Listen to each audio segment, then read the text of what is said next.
So we're about to do the Kayfabe Today podcast, but we have a little problem. Can't find Drew. Where are you, Drew? Drew. Where's Drew? Drew. Not in there. Drew. Not there either. Oh, Drew.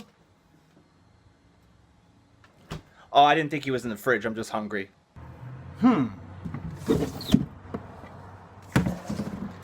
Drew! Where are you, Drew? I've looked everywhere I possibly could. Where's Drew? Is that in between Stalk and Titan Towers? I'm going to go there, Like on the day off, I'm going to go outside it. I was just about to say, Robbie's going to get fired on his first day for not showing up on time because he's going to be in front of Titan Towers with a fucking sign that says, "Book me, Vince." No, I'm going to be wearing my... what I'm going to do, I promise I'm going to do it. I'm going to wear my Performance Center t-shirt, Yes. stand outside, and be like, Robbie Redford has officially signed with WWE, more news to follow. Why was the Ultimate Warrior fired from the pet shop? Oh, stuff's going to be brutal. I don't know. Yeah, why? He couldn't sell a pedigree. Oh, shit, that's good. The People Maple adding it. Leafs? Shut the fuck up, Robbie!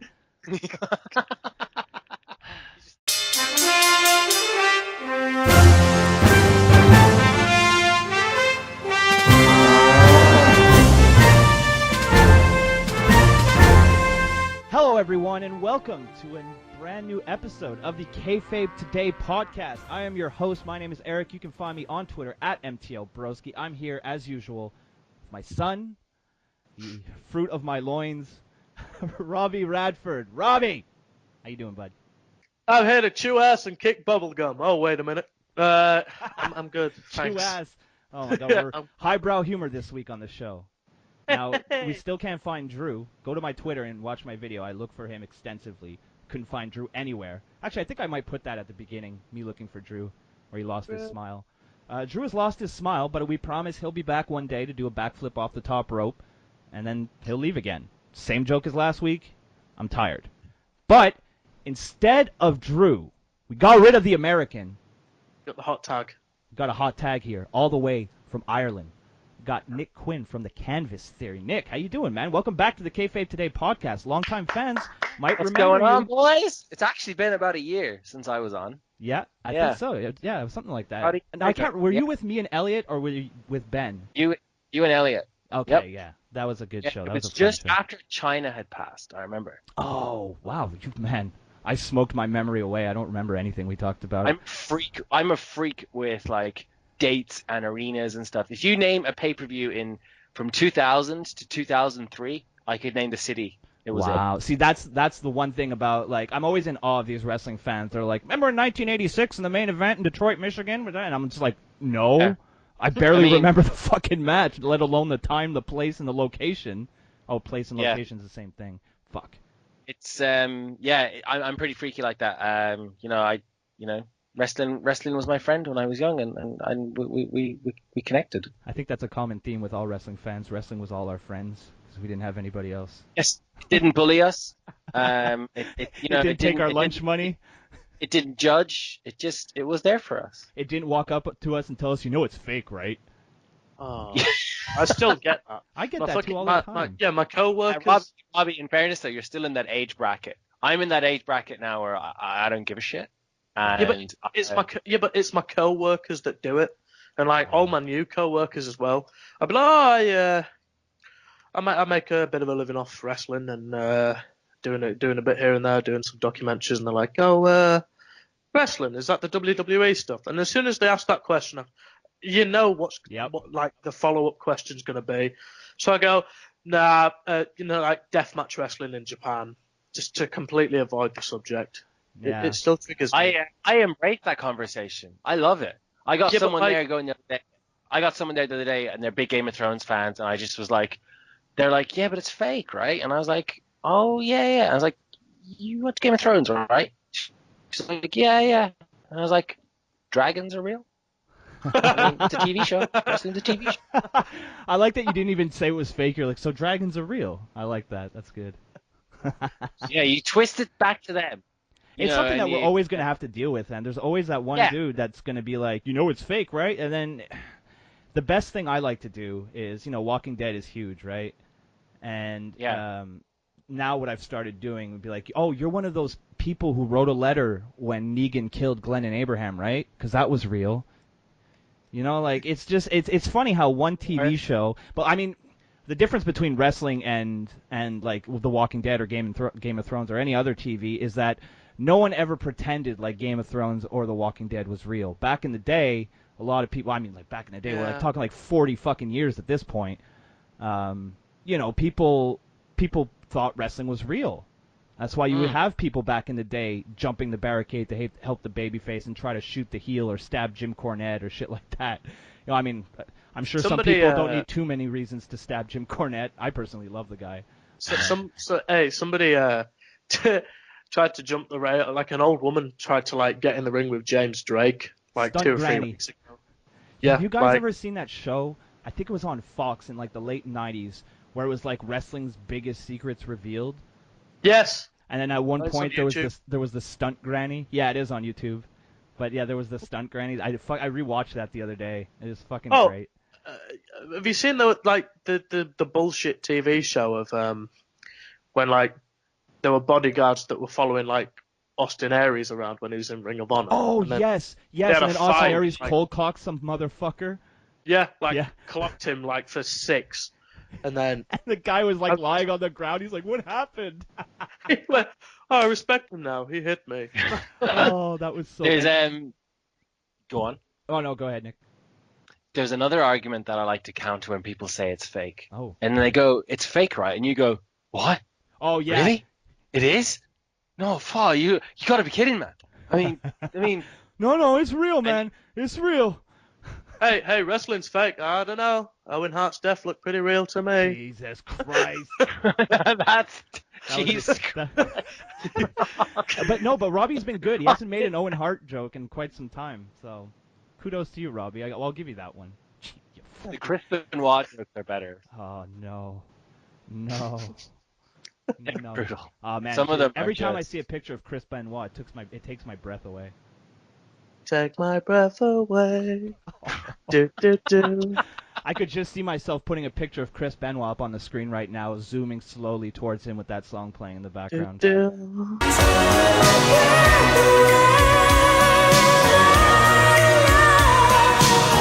For Take maximum offensiveness. These people. Can you honking believe their that's horns. been 10 years? Has it really? Holy shit. I hate it when Well, people say that. Robbie hadn't even hit puberty by then. I was 9, 8, 9, You were not- 7. Hold on. Wow. Dude, you're 20. 10 years ago, you were 10. Jesus. Oh shit! Yeah. I was 20. I- I was 23 when you were 10, Robbie. Think of that. Wow. And then when you were 13, I wasn't even planned. Oh no, I was just coming out. I'd seen the light. Ugh. Yeah. I could almost be your dad for real. Oh, fuck off. Anyway, from one bullying situation to another. Oh, wow. Wow, that's why I let him host one week. You see that segue?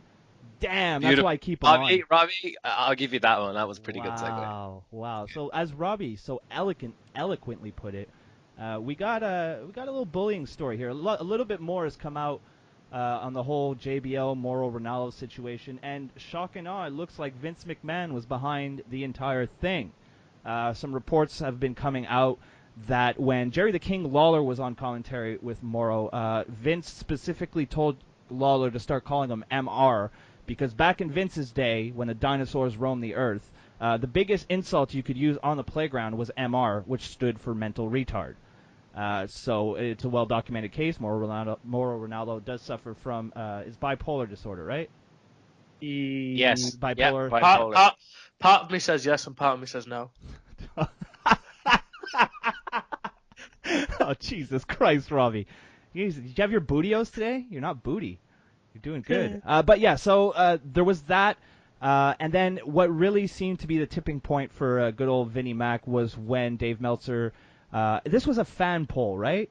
Where Moro was named the top announcer in the business. It was a fan Yeah, poll, right? I'd suspect by I'm assuming it'll be the Observer Awards. Yeah, it was something. Yeah, okay, yeah, that was it. And Vince didn't take too kindly, and of course, because Vince is a completely rational human being, the reports are saying that he took it very personally, and that's when he kind of greenlit JBL and said, "All right, bully the fuck out of him, go, go, go, go." Why go, would it go, even go. matter? I mean, But here's the Vince interesting thing. McMahon has him in the company. Why would, if he's best announcer, then it's like, okay, cool. Because That's a Vince good thing. Vince didn't like his style. Vince didn't like the way he did his job. So for someone to say, "Oh my God, Morrow is the best," Vince took it as a personal insult because he didn't think it was the best. Because he's such a secure man that anybody who disagrees with him, I guess, immediately has to get fired or like mentally tortured.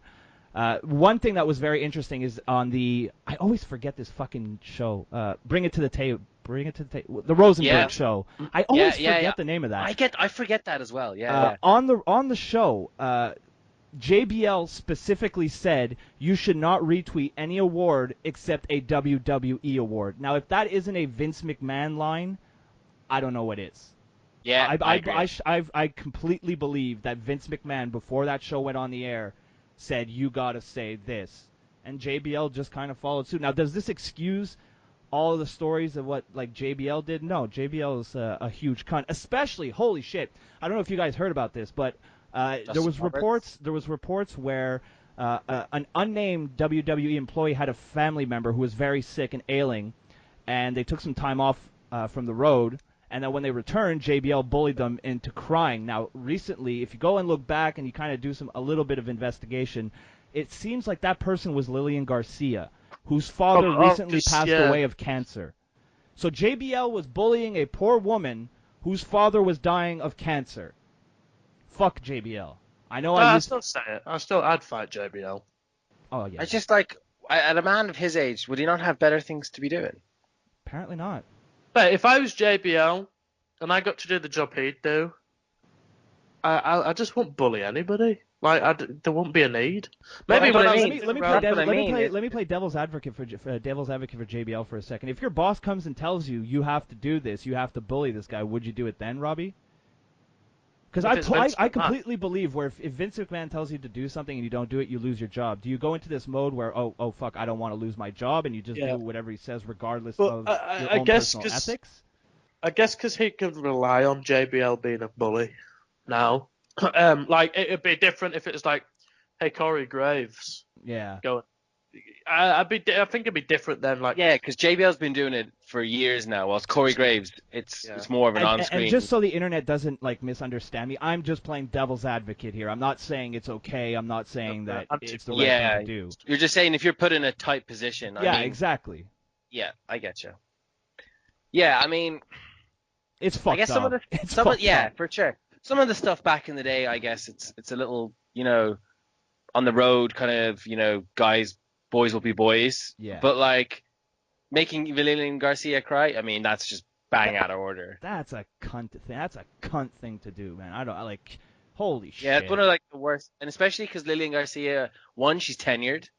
Two, she seems lovely. I mean, why would you even like? And I like her announcing.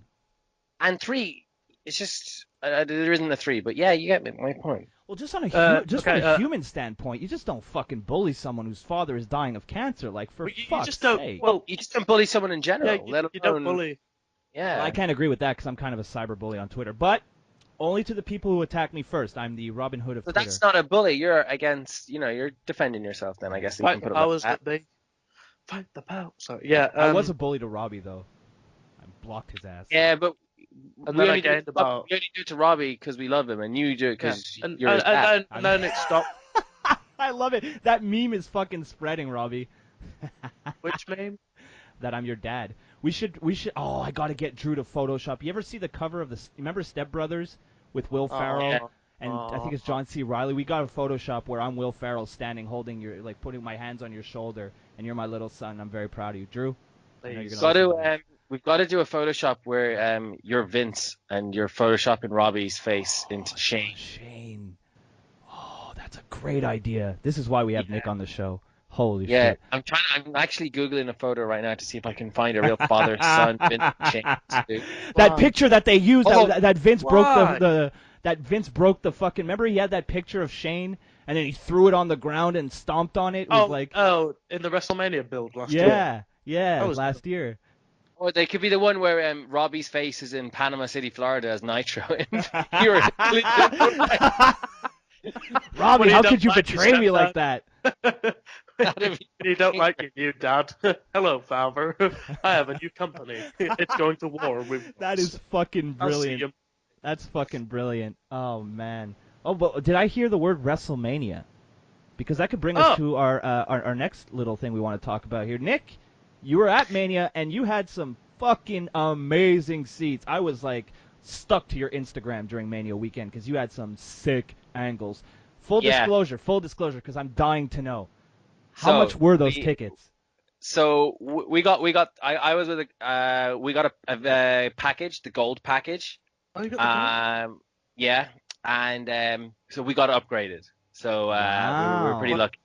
Yeah, we got upgraded, and the guy I went with, he's in a wheelchair. He's from my hometown, and it's the more people who get a package, the cheaper it is. Right. So I was like, oh, I'm going to WrestleMania, and I was going to meet people there. And he was like, oh, well, I'm getting the package, and he's a PA that goes with him. And I was like, yeah, I'll go. He goes, it's cheaper if we all go. So actually, we were all going to do the silver package, but because 3 of us went, we could all afford the gold one, which is the one above. So I even got the gold one for cheaper than the silver. So it was pretty cool. Yeah. So I was going to get the silver by myself for 1,900 euros or something, and then we all got the gold for 1,500. Holy shit. Yeah, so we got pretty lucky. So that was the first kind of thing. I was just pumped I was going. I didn't give a shit, I was like, whoa, I'm going to WrestleMania. Then Thomas, the guy, he sends me a screenshot of an email he got and goes, oh, we just got upgraded. And I was like, holy shit. And it said floor 3, row D. And I was like, okay. And I was like, I'm going to look this up. And I looked at it, and that Ned Flanders when he gets the purple drapes? Yeah.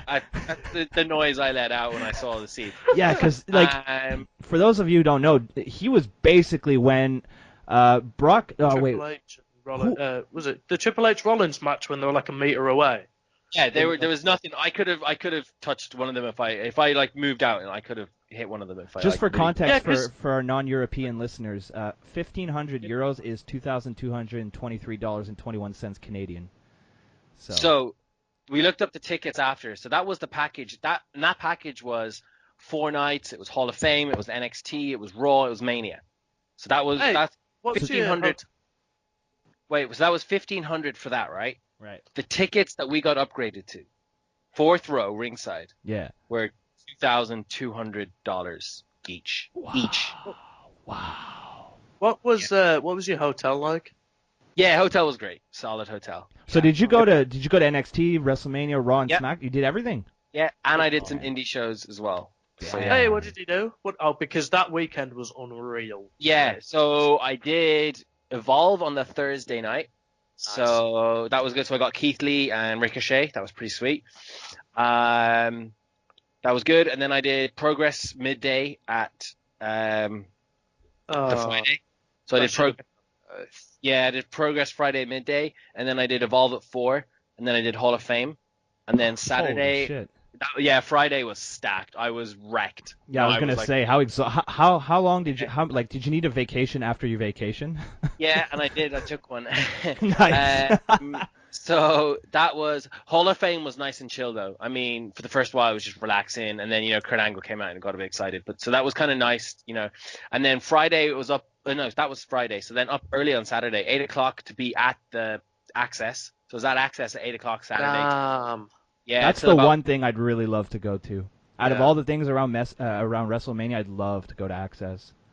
I want to meet just so I can go tell Becky Lynch. A lot of standing around. I'd love to just go. I'd stand in line to fucking get a picture with Becky Lynch where I'm fucking giving her the finger, not fingering her. Jesus. So yeah, that was till 5 p.m. Then went to NXT. Oh, the cab driver we got was just insane. He picked us up in a stretch limo Hummer. It was insane. insane. I got picture. Oh, I'll show you. I'll send you the pictures after. It was crazy. So basically, Thomas, the guy who's in a wheelchair, Orlando is a balls to get around anywhere. It's $20 and it's $20 in an Uber everywhere. Like it's a nightmare. So we had Thomas in his wheelchair. So we had to once we got an Uber the first night, and this guy, and I was like, oh look, can we, are you accessible, over the weekend because we got the wheelchair? And he was like, yeah, give me a call anytime. Give me the same rate as Uber, and I'll just match it. And then you can just call me. I was like, sweet. So this one time he picks us up in a stretch limo Hummer. What the fuck? And we're going to NXT in a stretch limo Hummer, and then, oh man, it was just mad. Did you get Marks? Mad. Did you get Marks running up to your car thinking it was like a performer? No. I would have stuck my head out and been like, Seth Rollins is in here. Everybody throw us $5. We'll bring him out. So and just peel the fuck out. Yeah. WrestleMania's played, boys. From around the other side of the limo. It was a pretty rad experience, and then we're in the disabled seats then because we were with him the whole time. So, but yeah, Access is cool. It's a lot of standing around. Yeah, I can imagine. One of the best things about Access was they did superstar entrances. So I was hoping they'd do Dana Brooke because I was going to do a cartwheel, but they didn't have her, so I cried. Oh. But then anytime Roman Reigns music hit, anytime. Oh, come on. And then there's this little kid on the stage, like, crying. The 7-year-old kid came out. I love wrestling fans. No discrimination. Everybody's the same. Yeah, it was brilliant. And it was like, so that was cool. It was cool to see. It was really cool to see the guys like Pete Dunne, Mark Andrews at Access. It was like, I'd seen them, you see them once a month nearly in OTT or Progress or wherever you do your indie gig in the UK or Ireland. And to go, and I met them at Access, and I was like, lads, I don't even need a photo, man. I just wanted to come and say hi and just like to see you guys here, just because it's just cool to see you guys here, basically. You've been busting your asses for whatever 5-6 years now. How cool must that be for them when you get like a fan coming up and you're like, I don't really want anything from you. I just want to say hi and think it's cool that you're here. Like that must have made them feel good. Like that would make me feel good. Yeah. And the last OTT, it was British Strong Style, so Trent, Tyler, and Pete. Oh, was that Scrapomania? No, it was the one before that. And that's when they were doing the UK tournament, and it was just after all that, and Tyler had his belt and stuff, and it was kind of quieter on the merch stand, and I went over and I just went up and said, lads, just want to say, it's fucking awesome to see on NXT and get that tournament. I'm just so happy for you guys. It's just, that's what it's about. And yeah, and they were just like, thanks, man. And that was it. Like I didn't want any more off them. I kind of left then. You know what I mean? It was really just, it's cool. Like, I mean, yeah, it's like when I see Kevin Owens on WWE. When I saw Kevin Owens for the first time in NXT, it was like, this is a guy I saw in a church basement fighting Sami Zayn, and it's like now he's on the fucking top stage that he can be on. So I totally get that. It's the same equivalent of you and you're the Montreal Boys. I mean, exactly. It's amazing, and it's really you're just happy for them because. That's why it makes me laugh when I go off on a British wrestling fan tangent and people take it so seriously. Do you not realize I'm the same fucking way you guys are, just with a different set of wrestlers? The saddest thing is that arguably the most successful British wrestler in the world as of now, I can't fucking stand. Who is it? That's Zack Sabre Jr. Why don't you like him? Because he's one of the most boring wrestlers. He had some great matches at Evolve that weekend. No, what it is, right? When he wrestles and he's like a dickhead heel, and he talks the trash and he goes for more strikes, like that. I like him then. He wrestled like a 45-minute match with Kushida at the Rev Pro Epic Encounter, and it was just so fucking boring. You know when he does like the. Well, that's because you're a millennial and you don't have an attention span. No, I've watched Kenny Omega Okada like 16 times. How could you even watch it once? If that was Jinder Mahal and Okada in the exact same match, you wouldn't have watched it. Yep. Yes, I would. No, you wouldn't. No, you wouldn't. Jinder Mahal's a world-class talent. I can't wait to talk about Jinder. And Okada's the best in the world at the minute. So I have great faith. Put it in a Wrestle Kingdom, it's at least 4 stars. But I guess to sum up WrestleMania weekend, I won't go on for too much longer. As wrestling fans, I really would love if every wrestling fan in the world could do it. It is just an incredible experience. It's the only 'cause show we I've were- never been to. It's the only WWE show I've never been to. I've never been to a WrestleMania.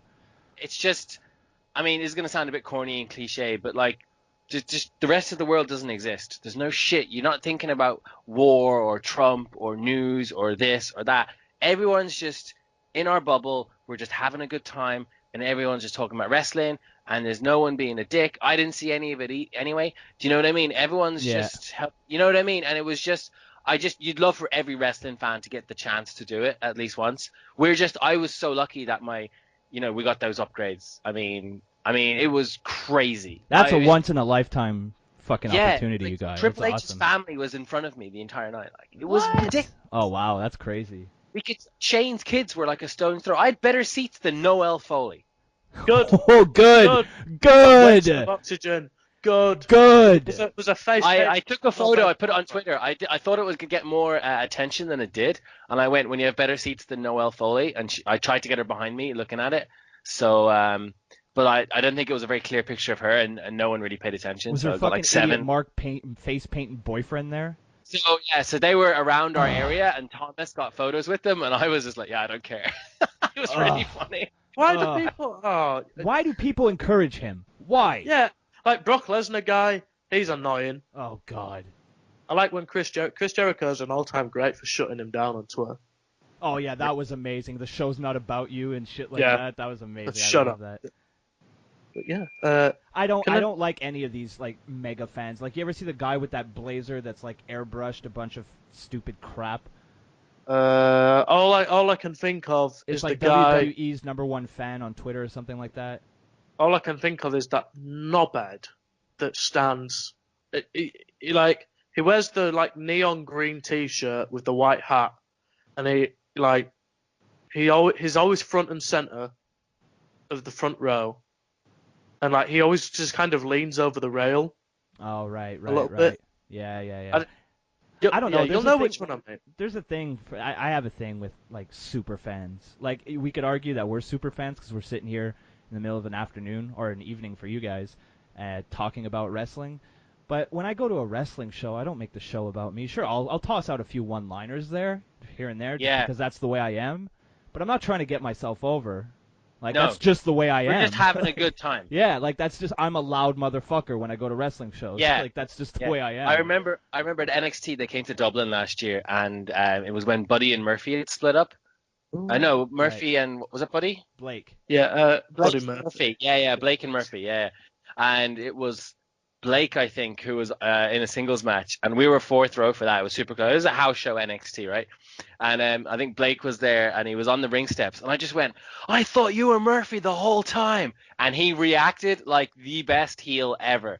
He flipped out. You've been drinking too much Guinness, you big fat Irish pig, and blah, blah, blah. Oh, it was so great. That is amazing. He was on form, and it was so good. But, like, it was cool, and everyone, we were just having a good time, and he ran with that the whole kind of his match then, because it was a house show. He was a bit free to do a few things. But, yeah, it was... yeah, you're right. You know, a few comments like that are cool, but like, hey, especially if like the wrestler like plays along, but it's the people that chant "We are awesome," and like they do the wave and they fucking sale. Full sale, Full exactly. sale. Anybody who Full goes to sale. Full Sale, Izzy, there you go. No, we go through this like once a month, and it always angers me every time. If I could Canadian destroyer off the Empire States, I'm doing it.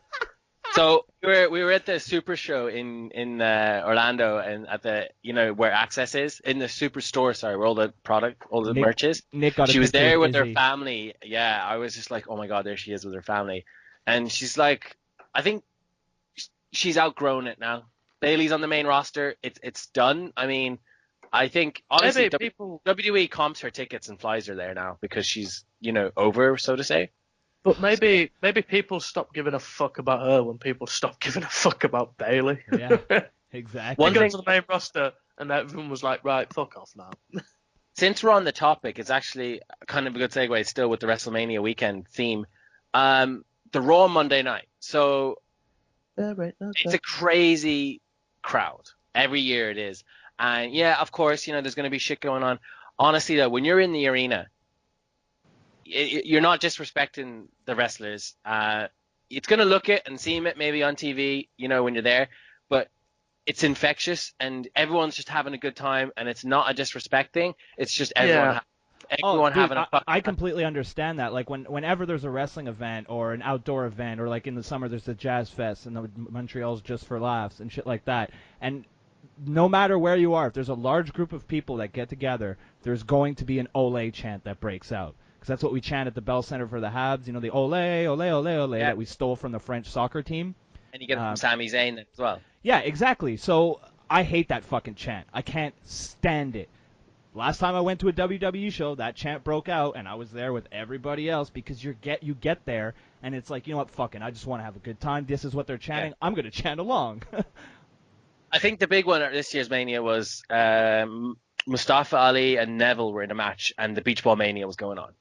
That was probably really fun to join in with, but I was just... And there was, I'd say, at least 6 or 7 beach balls around the arena. And then anytime a security guard got them, boo, and they crushed them and they broke them. But when there was a high spot in the match, you did hear, oh, you know, people were still watching the match. Yeah, we're just having fun as well. I think a big part of it is us sitting at home not being in the arena. We're like, fuck, I wish I could be there, so I'm going to hate it on this all over Twitter. Fuck them. And I'm delighted you said that because, honestly, that's 100% it. Yeah. And I was like that. When I wasn't there, I was like, oh, yeah, they're being a bit dickish. But if you're there, you're just having fun. You're going to get into it. I mean, who are you kidding? You're lying to yourself if you say you're not. Like, so I guess that's one of the big misconceptions of Mania weekend. Everyone's like, oh, I really want to see the Raw after Mania. Why? So you can complain about Beach Ball Mania chants on Twitter. I mean, do you know what I mean? It's a bit of a... I completely get you, yeah. But it's a lot of fun. The Raw, I'd say, was the most fun because you're in more comfortable seats. Mania is a slog. Although, for me, it wasn't a slog. I was 4th row, so I was like, is there any more matches? Do you know? Is there a dark match? Is there a dark match? Yeah. Dark match at Mania. But by SmackDown, you could see SmackDown had completely, the atmosphere had died down from the night before. A lot of people had gone home. It was just not the same... what's the word I'm looking for? Well, you got to think at that point, you've already seen a bunch of indie shows. You've gone to the Hall of Fame. You've seen WrestleMania. You've seen Raw. I guess as well is that maybe then when they bought the tickets, if they bought them really early on, say around when they first came out, like pre-draft and pre-glory days of SmackDown that they're currently in, like this time last year, if you went, oh, do you want to stay for SmackDown tapings after Mania? I'd have been like, are you fucking ridiculous? Are you serious? I'm going home, mate. Yeah. I'd rather be on an 8-hour flight in a fucking cargo jet than but now, but like this year, if somebody went, oh, do you want to stay? And obviously Nakamura came and I think that was it. There's a lot of people expecting Nakamura, and it was in the same arena as well. You know, I mean, it was no big hassle to kind of, normally they move SmackDown to the next city and they're already on the road again, kind of rolling. Yeah, exactly. But it was the same. They stayed in Amway. They stayed in the Amway this time, so it was kind of handy in that sense. And I mean, I was like had really good seats for every show. There was not one show I wasn't really, but you know, with SmackDown. But I mean, even Progress and stuff. But you know, with Raw, we were in the 100 section, and it was still, the seats were really really good for that. But with SmackDown, I just got cheap shit up the back. And I so became a bit of a snob with it. Like I was like, yeah, fuck this shit. I'm too far. I'm not getting hit with sweat. Fuck this. Yeah. Where are my binoculars? Yeah, exactly. Look at me with these fucking peasants. They don't get to bring their chairs home. So I mean, SmackDown was a real cool down. It was cool to see Nakamura live though. That was I really I got so hyped over that at home, never mind being in the actual arena itself. So, but there's a lot of kids around SmackDown as well, much more than say for Raw the night before. That was I think you get a lot of the rabid marks. Well, I say marks like I'm not one, but you know, like a lot, but like people still working themselves into a shoot over the Roman Reigns match. That's one of my favorite moments of all time watching Raw. Like, when I think of a mark, that's what I think of. People get so upset over a fucking TV show. Like, we're marks, but we're marks in the sense that we're fans. You know what? Yeah. Do you understand the distinction we're I'm all making? marks. Yeah. There's a difference. There's a mark, and then there's, like, a mark.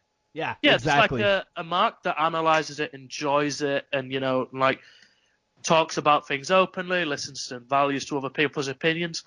And then there's the marks that send death threats to Roman Reigns' family. Yeah, then there's that. Saying, "I wish it was you." Jesus Christ, who says that? What? Like, Dear Reigns, I wrote to you, but you still ain't calling. Did you not hear that? People are writing to Roman Reigns saying, "Oh, I wish it was you instead of your brother." I mean, that is the deplorable thing I've ever heard in my life. Oh my god, that is fucked. Like, I'm not a Roman Reigns fan at all. I don't really particularly enjoy. I enjoy his matches. I don't enjoy his overall presence. I don't find him very charismatic.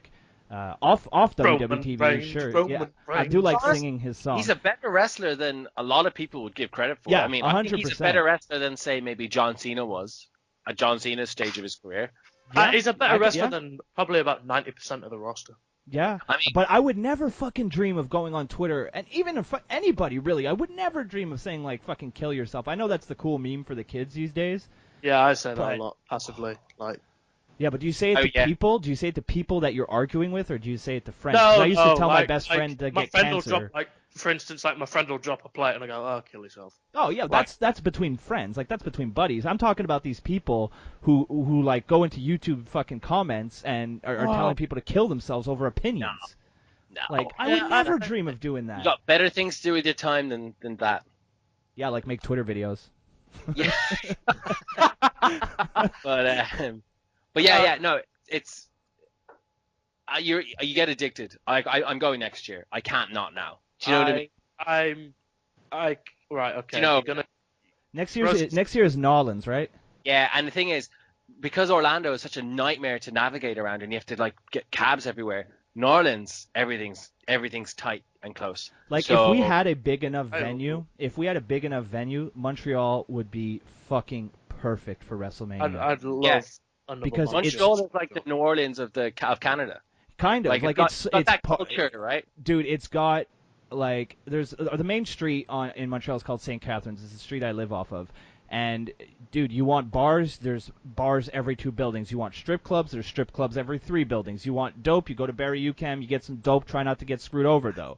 You know, like everything is in one small spot. Everything you need is where it is. And though the Olympic Stadium, because that's the biggest venue we have here, though it's kind of in a further off part of the city, it's a 5-minute metro, and the metro is 325.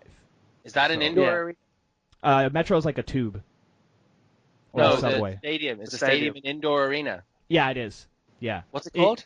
The Olympic Stadium. It used to have a retractable roof, but it kept collapsing, so now it doesn't retract anymore. It's a fucking. It looks like a toilet bowl. What about the Expos? They don't exist, but they might come back. When they played there though. Yeah, that's where they played. That's where they played. Yeah, the Olympic Stadium. Yeah, they became Washington Nationals. Yes, they did. And I know my sports, unlike Robbie. Yeah, who just says the Maple Leafs to fucking trigger me? No. Actually, what I would like to do is I'd like to one day go to WrestleMania and meet up with all these people I talk to on Twitter. Like that would be like I would love to go to WrestleMania, but I think the personal highlight for me would be meeting these people that I talk to every single day. Yeah, so there was one thing. There's a guy who goes to Rev Pro. I had met him once, but I met him on Twitter. His name is Ian Dalabar. I posted on Twitter the hotel I got when we got the package and they announced it, and I'm like, oh cool, this is where I'm staying, blah blah blah blah blah, just to kind of just say where I was, whatever, on Twitter. And Ian's like, oh, I'm in that hotel too, and you're going to Progress? Yeah, boom, we should share a cab out, boom, boom. Ian's like a really, really good mate now. That's the thing about wrestling fans. Sorry, Robbie, I just want to say this real quick. That's the thing about wrestling fans is like you meet a wrestling fan and you could have met them yesterday, but because you're a wrestling fan, you have fucking days and days and months and years of conversation ahead of you, and you never have to stop talking about wrestling. Yeah, that's what I was going to say. Well, Robbie, hold your thought. Just want to give a shout out to Ian. Ian and his girlfriend got engaged at Disney on SmackDown at Mania. Let's give him a round of applause. So I just want to say that was one of the nicest moments. I met him that night for SmackDown. We were going to go and we got a beer, and then I was like, oh man, how was your day? How was Disney? He's like, yeah, cool, because I got engaged. I was like, what the fuck? and you bought me a beer? Why did you let me buy you a beer? So I was like, I had to buy. Oh, so I went and got him a beer and just. I just want to say, but like top notch, Ian and his girlfriend Nicola or fiance now. It was. I mean, what a way to close off that week That's for them. incredible. So Are they yeah, both that's fans, or what- did he drag her there? yeah, she gets kind of dragged. I'd say. Well, he made it up to her. Fuck. Here, baby, come with me to WrestleMania. I'll get you a diamond ring and pledge Yeah. my allegiance to you forever. But that's what Holy it's about. shit, I mean, I know this is gonna sound cheesy as fuck, but that's what it's about: moments and enjoying yourself and going to a wrestling show and just meeting people and having fun. Another fun moment that I saw at the WrestleMania this year was when they were obviously like waiting for the pre-show. You know, when there was like that makeshift shitty wrestling match like that the fans did in the aisle. It's not makeshift and shitty. That was fucking incredible. Yeah, well, you know what I mean. Like, Yeah. it's like just they're thrown together. Like, oh, there's a guy wearing a Hogan like costume. Let's have him wrestle Steve Austin. Oh, Like, I didn't see that. You can That's only awesome. you can only really do that at a wrestling show. Like, Well, WrestleMania I is a love- Disneyland for wrestling fans. Like, it's Yeah, your it's mecca. it's the World Cup or like the like it's Well, the big. Bobby, you'll relate to this. I see WrestleMania week as the Glastonbury of wrestling. Yeah. So That's the one. Glastonbury, Eric, is like a music festival. That Oh goes yeah, on I know what Glastonbury is. Yeah, yeah. It's the Woodstock of. Yeah. the There you go. best road. Just with WrestleMania less week is acid. the Woodstock of wrestling. Yeah. That's how it's a No, festival. well, it's less acid and then Naomi comes out. Yeah. Oh man, I would love to see that entrance. Like, get me the Molly, get me the Molly. No, Naomi's coming out. I want to get this in full fucking. Get some DMT. Kevin Owens, actually, a couple of people I met at the Access that are really, really super nice. Kevin Owens was really, really nice guy. I was wearing his shorts, so he was like, nice shorts. And I was like, well, keep bringing out good merch. The Godfather was super cool. We did the whole, I started it and he finished it. I went, you pimpin' hoes, and he went, nationwide. And I went, you ain't the only one. I did the whole thing with him. That's and fucking cool. He went along with it as well, and I was like, you're an absolute hero, man. I was like, what a dude. So he was super cool. Baron Corbin was a really nice guy, which was a bit shocking. I didn't think he'd be that nice. Because he looks like such a dick. Yeah, and that Breaking Ground made him look like a wanker. Oh yeah, when he was in the when they recorded him in that bar, and that guy came up to him and he's like, I just want to stand by myself. Yeah. But there was a thing you probably get to know about me is I'm not Dean Ambrose's biggest fan. In fact, I despise him. That's why we have you on. Yeah. So I went up to Baron Corbin and I went, hey man, I was like, I don't normally say shit like this, but beat the crap out of Dean Ambrose tomorrow, please. I was like, sorry man, look, I don't want to sound like that kind of guy. And just beat the shit out of him. And he goes, that's the plan. Nice. So that was the only time I went like, Oh, Mark, was there anybody that was a dick? Mark Henry wasn't in a good mood. Oh. I wouldn't say he was a dick, Just a but little grumpy. what happened was we were in the disabled line because we had Thomas's wheelchair, and people were in there when they shouldn't have been. And Mark Henry wasn't too happy with that, and he mustn't have woken up on the right side of bed. He was just like, yeah, whatever, get the hell out of here. So he didn't say that, but his attitude said that. Yeah. Naomi was like, she was walking to the stall where she was doing her photos, and she was swapping with Lana. And then she was there, and she was kind of standing outside the area while Lana was taking a couple of extra pictures. And people were like shouting at her, and she didn't even look the direction. I was like, oh wow. I was like, you should be trying to get fans. Yeah, no kidding. Wow. So I wasn't her biggest fan. I'm like, yeah, meh, after that. She didn't do anything wrong, but I was just like, yeah, whatever. Other than that, there was no one who was like a dick because, I mean, they're being watched. It's their job to be there signing autographs. Yeah. That's like you being at like a clerk or in the hotel and you just being a dick to them. I mean, you're at work. Can't just be a dick. You're doing a job. Yeah. So, you know what I mean? So I get it.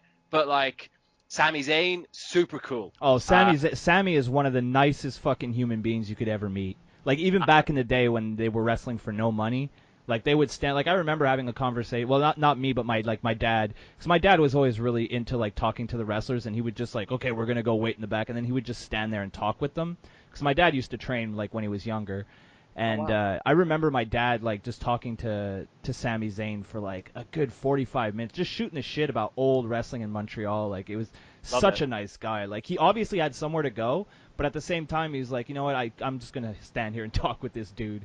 And like at the end of it, he signed some stuff for me, and like just a really nice guy. And Thomas he's not a big Kevin Owens fan, so it was really Dare funny. he? So, yeah, no, he kind of I think he does it in a work just to go along with it, you know. But it's funny the way he doesn't like him, because I think we just laugh at it. It was really, really funny. Yeah. So when we're coming into Sami Zayn, Thomas got out of his wheelchair and he's taking the photos because he goes first because he's there, right? And I just said to Sammy, I was like, Sammy, he hates Kevin Owens.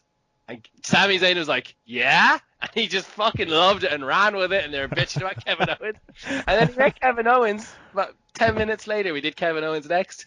And he went up to Kevin Owens and he's like, you're an asshole and I hate you. And Kevin Owens went really red. He didn't know what to say. It was so funny. Kevin Owens was like, oh my God. He's like, okay, I'm sorry you feel that way.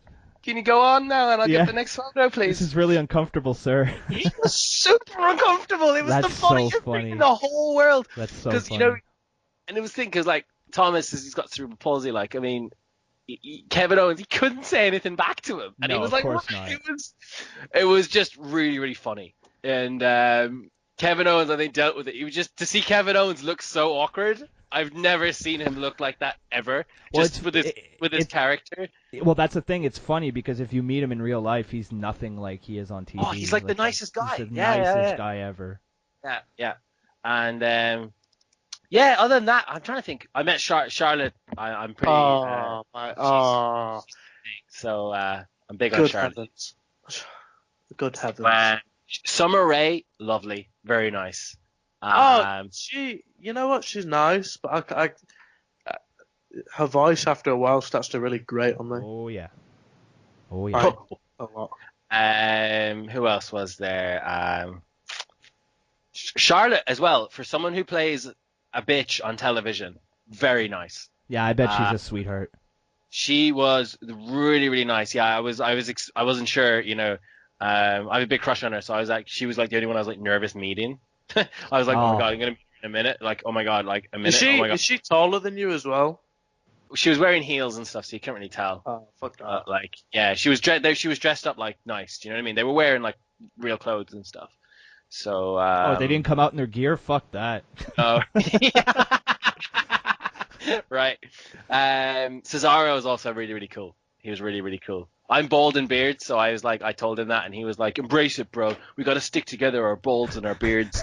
So well, I joined the crew recently. Yes, I love it. I jumped all over it. So yeah. So, I didn't realize it would cause such a stir on Twitter, but yeah. Yeah. So yeah. I think we'll just end it there because I could go on for days.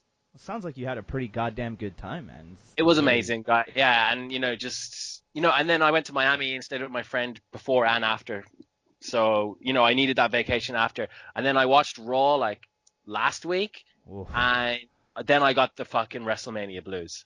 Yeah. Like that's when it kicked in. I was home and I'd watched the Raw on television and I was like, oh yeah, got to wait another year. Oh, this is why everybody complains on Twitter. Trust me, it kicks in. You really do get it. It's like those people who, when they saw Avatar, they got depressed after and they like named this thing like Avatar depression. You guys remember that? No. I've never seen Avatar. No? Okay, well, there's some people after they saw Avatar, they realized how pointless their life was and how unfree they actually were. And it was like a common thing, like people saw this movie and then afterwards were fucking depressed. I was just like, well, the 3D was cool, but the movie kind of sucked. Like, if it wasn't for the 3D, I would have walked out probably. It's too long. Yeah. James Cameron. Who's he ever beat? He made Jack die in Titanic. Fuck him. Oh, shit. And on that note, I think we're going to get... And speaking of things that are dying, let's get into Monday Night Raw. So, Nick, the way we do this here, since it's kind of different than when Ben ran the ship, we go through the matches real quick, I give out the results, and then we talk about what we want to talk about in the show. So, run it. Right off the bat, we got Matt Hardy, who defeated Sheamus at 10 minutes and 10 seconds via pinfall. Austin Aries and Jack Gallagher defeated Neville and TJ Perkins at 7:25 via pinfall. Then there was the dumpster match between where Kalisto defeated Braun Strowman at 5:25 via dumpster, I guess. Dana Brooke, Robbie's dying. Dana Brooke defeated Alicia Fox in a minute 27. I can't fucking take it. What a shit week for wrestling. Yeah, no kidding. Seth Rollins, Finn Balor, and Cass defeated Samoa Joe, Gallows, and Anderson at 6:20 via pinfall. Sasha Banks defeated Alexa Bliss in 2 minutes and 50 seconds via countout. Apollo Crews defeated Kurt Hawkins at 2:11 via pinfall. And then a handicap match, Dean Ambrose and Chris Jericho versus The Miz went to a no contest at 13 It's funny how they minutes. put a handicapped guy in a handicap match. Good old Ambrose. Jesus Christ. How dare you insult real handicapped people, Well, it's just a work. including them with fucking Ambrose. How dare you? Just, what a terrible week. I'd rather watch Zach Gowen flop around the ring than fucking watch a Dean Ambrose match. Let me just put it like that. Oh my god. Yeah, so I've been on the show in a year, and it's the whole landscape has changed. But Dean Ambrose vexes me out. Oh no, that hasn't changed. That hasn't changed since you were on last time, Nick. Every single week he's on, we'll probably spend a good 2-3 minutes. Everybody who has been on the KayFabe Today podcast, either as a host or as a co-host or as a guest, we have never had a Dean Ambrose fan on the show. And it's not like if you are an Ambrose fan, we blacklist you, because Amanda's more than welcome to come on, even though I'm pretty sure she couldn't handle our trashing of Dean Ambrose.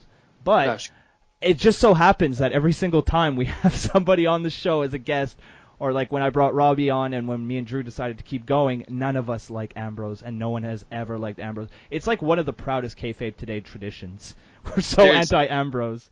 So there's 3 major things that Dean Ambrose does or is involved in that piss me off regularly. Go for it. 1, his jeans. What the fuck? I've seen that 2, before. That doesn't really bother me all too much, I'll be honest. 2, his music. DDD Ambrose! DDD Ambrose!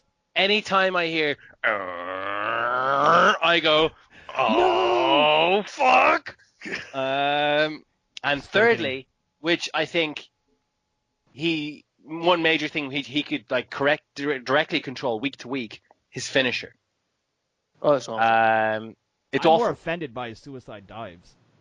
No, his suicide dive, the rebound lariat, and his finisher. Yes, the fucking that's my... You know what I haven't grasped, right? Why a heel, right? I feel like it's perfect for somebody like Drew McIntyre, because he's big, or Kevin Owens to do. When he goes when he leans in between the ropes, or somebody just fucking boot kicks him out of the ring. Like, I don't understand why they haven't... Like, I wish there was intelligence in wrestling. Corbin kind of did that to Styles this week on SmackDown. Yeah, that was really good, though. We'll get to that, but yeah. Yeah. Did learn somebody's spots or moves. Like, I think Dean Ambrose thinks he's entitled to being in the card, and when he was drafted to Raw, I was delighted. When he won the IC title, I was happy for the main event of SmackDown because he wasn't going to be involved in it, but I was sad then for the Intercontinental title scene. Yeah. So there's no winning in that situation, I guess. I mean, it's the better of both worlds, but I'm glad he's off SmackDown because he was ruining my AJ Styles buzz for about 3 months there. Yeah. You know, the one thing I will say, there was one week when I really enjoyed Ambrose's presence. Right. It was the week when... Yeah, I know. I never thought I'd say this, right? Vomiting is Robbie's gimmick. You know when Shane and Brian gave him the night off and he kept coming back with different people's gimmicks? Oh, that was funny. He turned up as the Mountie. No, I'll give it. In fairness, some small things he does are actually okay. Like bringing back Mitch the Plant or something on Raw. Or this week when he made Jericho a jacket, and then when he asked to get off the list. I thought that backstage segment between Jericho... which I really like. But it's, I think he can be witty. If Ambrose was tailoring to like an older crowd, I think he'd obviously change his entire speech, look, everything. You know what? Because he brings he the kids Titty in. Master or something? Like in CZW? Wasn't that his nickname? I don't know. I he was really weird. He was really, really weird in CZW. I mean, when I say that he cut some of the weirdest promos, I'm talking like pre-Columbine School Massacre promos. Like that, he was great in CZW for like weird stuff, and then ever since he became the Are we unhinged. talking Scott Steiner weird here or what? Like, Weird, like unsettling, uncomfortable, weird. oh, okay. I kinda okay. like Kind that of kinda Mick Foley, weird. No, ECW. it was fantastic, but now like he's a lunatic, and it's like, Yeah. Yeah. you know, the one thing that pisses me off about his promos. He was great in the Shield.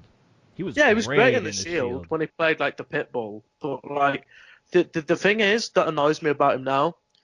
Like, you know, when he was fighting Brock Lesnar, or when he was like against someone, and you know, he tried to make a witty joke that like only half the crowd would pop for. Yeah. Like Brock would, like Heyman's like, Brock Lesnar's gonna kick your ass, and then Dean Ambrose like your hairline. Am I right? Am I right? Am I right? Am I right? Right. It's like trying to get support from the crowd. Yeah, I'm just like, just take the whoop. Just take the whoop. What I think really, I don't know how you guys portrayed it, but when the Austin podcast came up and Austin grilled him, Oh man. I think that was just, I was all on Austin's side for that one. I was like, dead right, man. That's Austin's job to grill this guy. Like, when you go on an interview on a podcast kind of thing, and you don't if you don't grill him, because you want to find out about this guy, his past, his, you know, like, for instance, the Roderick Strong video package from this week's NXT was great, and it detailed his personal life. If you don't want to talk about your personal life, you don't have to, but don't derail the rest of the show just because, you know, like, somebody asked you a question you didn't want to answer. Yeah. What a prick. Like, moving on to Dean Ambrose. What a prick. There is one thing I want to talk about. I think Apollo Crews has all the talent. I think he just needs a character change. Yeah, because he's just a smiling guy that's happy to be there. That's his gimmick. I'm just happy to be there. Smile. King of Strong Smile, yeah. So Raw kicked off with Dean Ambrose, Jericho, and The Miz, who all took turns doing their talk show, which was... That was actually funny. Yeah, that was all right. I like the part. It wasn't bad, but... I like when Ambrose gave him the light-up jacket, and he was like, try it on, man. Yeah, that was good. That was a good segment. Like, he wasn't terrible here. He wasn't terrible in this segment. I do remember tweeting, like, oh my god, the back and forth between Jericho and Miz is so great. Then Ambrose music hits, and I'm like, now this cunt has to fucking ruin the segment. Segment cancer, Dean Ambrose. But he wasn't too bad, and then later on backstage, I thought it was pretty funny, his interaction. But it was mostly Jericho, where he took him off the list, then when he leaves. Like, the way Ambrose acted when he got taken off the list, like it actually really mattered or something, that I thought was really funny.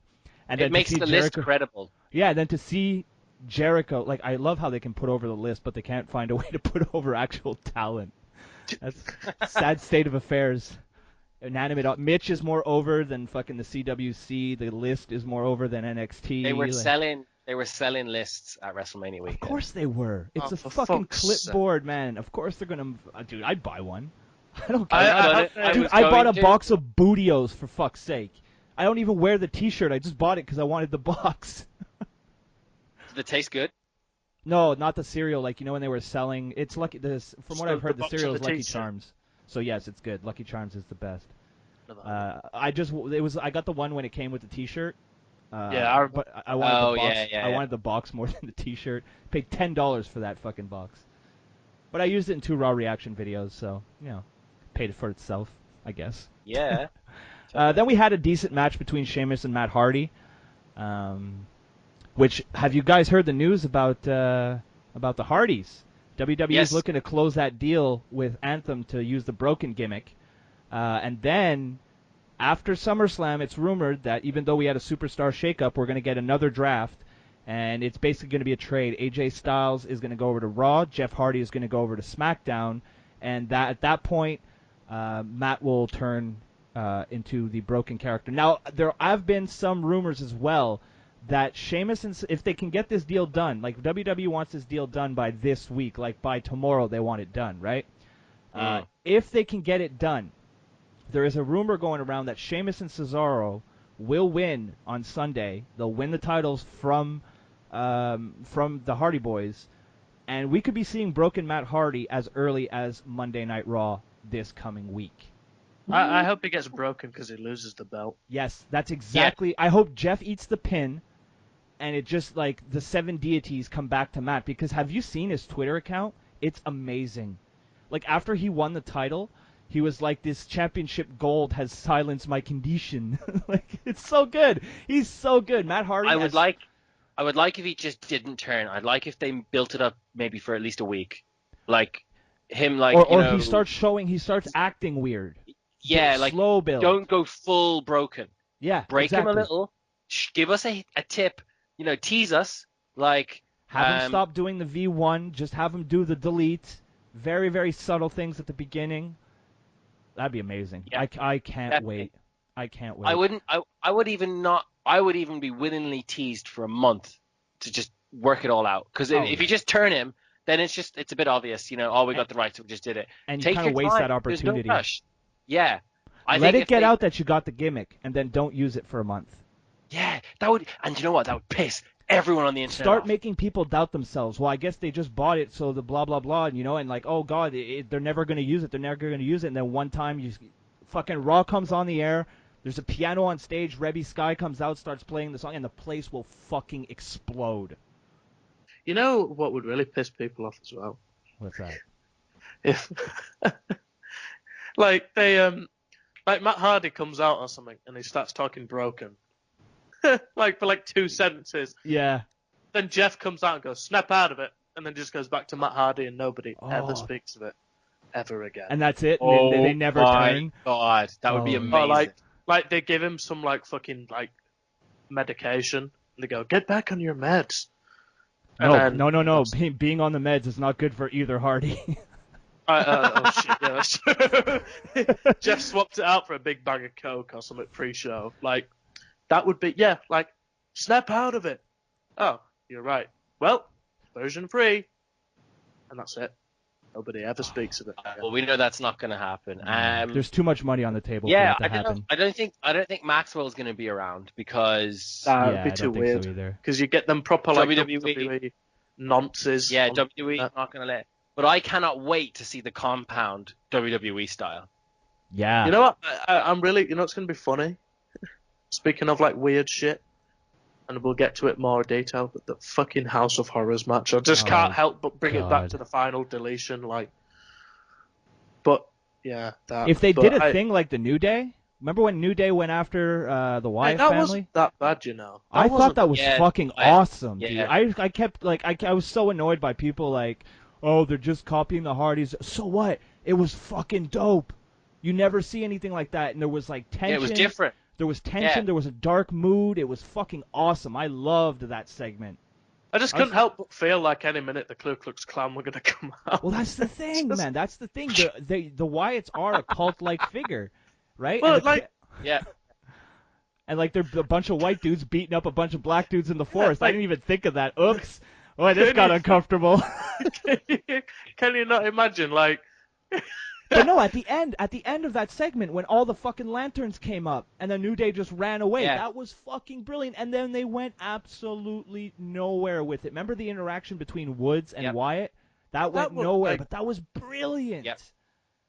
It's like he was turning. Yeah. He was super uncomfortable. He could barely even fight. He was like frozen in his tracks. Like he was super uncomfortable all the time. And do you know what they should ultimately lead to? What's that? Broken Hardys versus the Wyatts versus Sanity in like a triple threat compound match. Oh my God. Fuck's sake. Just be like, take all the freaks, put them in one match. Yeah. It's like we had a place for that in high school. It's called A28. You used to get all the people at proper Raj pots and just stick them in at lunchtime to stop fights. So that would be all right. Yeah. Is that where they put you, Robbie? No, Robbie went to the weight room.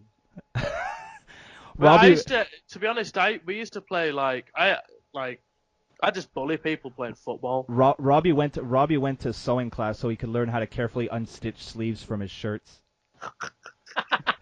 Who knew that in 2017 I'd just use scissors. But I'd make it jagged so it looks like I pulled them off. Oh, fuck off. What you said there, Broski, scares me. Trading AJ Styles for Jeff Hardy. Yeah. That's an unfair trade for SmackDown. It really is. But they see money in Jeff. Wait, hold on. Hang on. Hold on. Hey up. I'd actually love to see an AJ Styles Jeff Hardy match. Now that I think of it. Well, what I want is you look at SmackDown's roster right now. The match the matches that can possibly Oh, it's happen. crazy. It's incredible. AJ Styles and Kevin Owens. Like, I can't wait for this Jericho Owens to just get done with. Just get to AJ and KO. Just give me that. Like, give it to I me. really want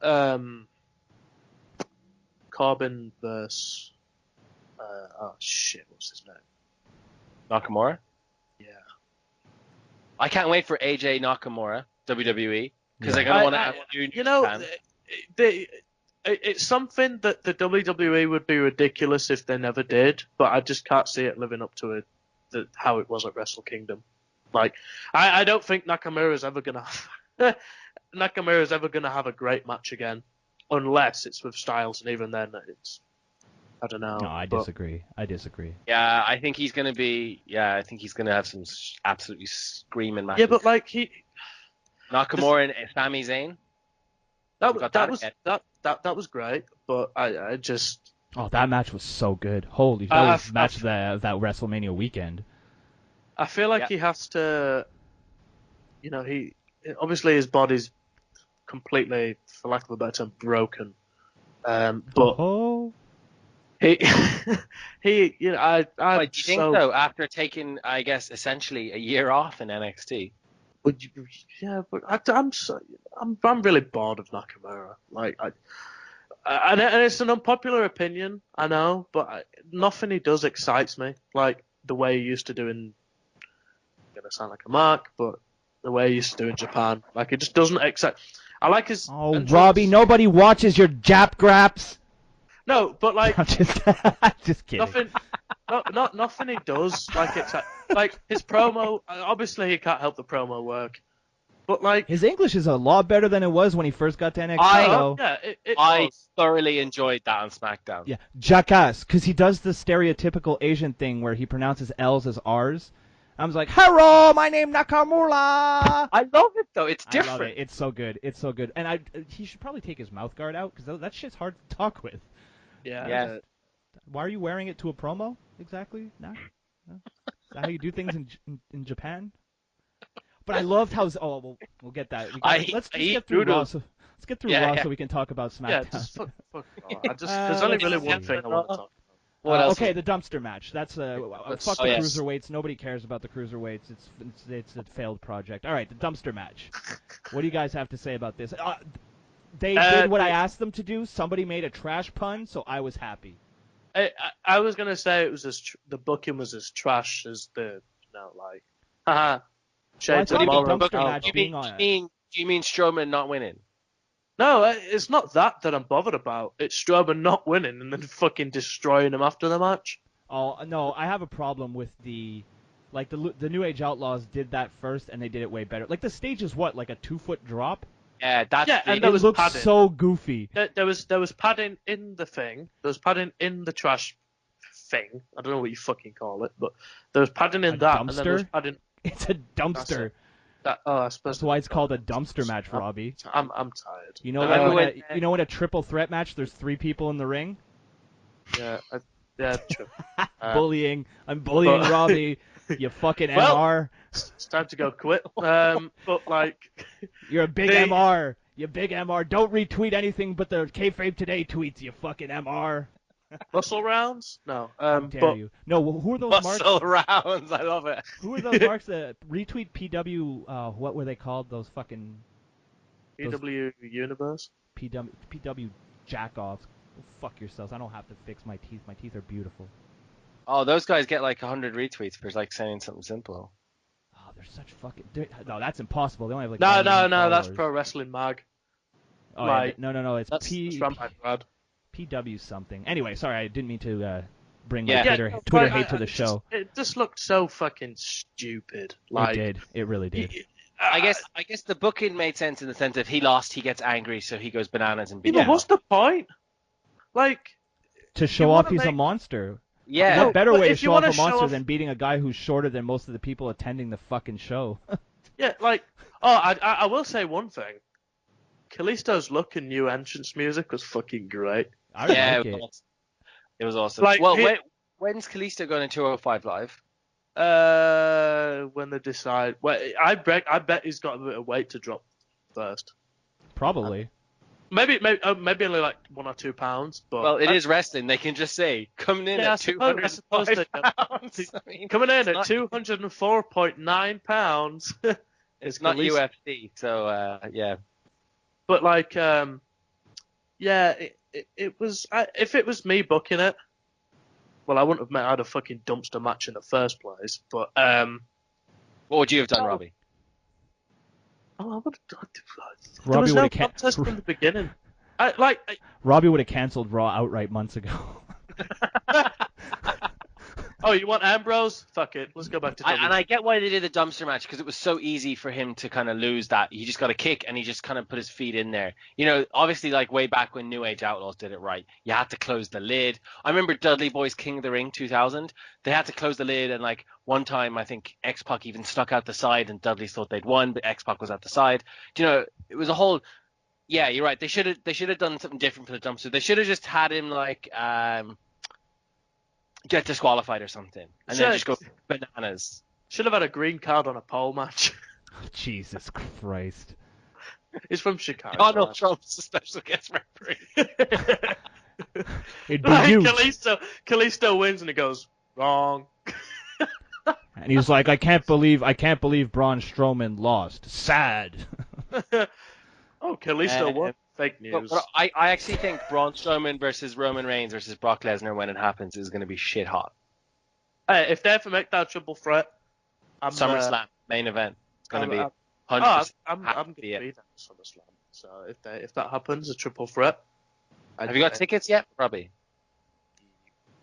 I can't confirm or deny. That means no. No, Because I looked up tickets online the other day, and I was thinking of going. they're fucking They are stupidly expensive. Outrageous. $800 for the worst ticket. What? But they're selling that. them the ticket touting, I guess. Yeah. The worst, I mean, the only ones available are like that first tier section around then. But it's 800 is the minimum you can spend on a ticket now for Quality family entertainment. Yeah, I remember my first WWE ticket in like 2005.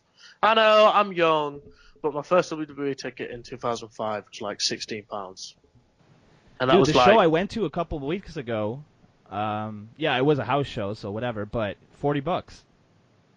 Yeah. And I had pretty good seats. I'm going to one next week in Dublin, 70 house show. that's not bad though. It's Depends on- expensive. It's way expensive. Oh, is that for the NXT? Because I heard the NXT tickets are fucking crazy expensive. This is WWE, but the card is stacked. I'll give them that. It's a great card for WWE down Oh, here. I think you're going to the same show Amanda's going to. Is it a SmackDown?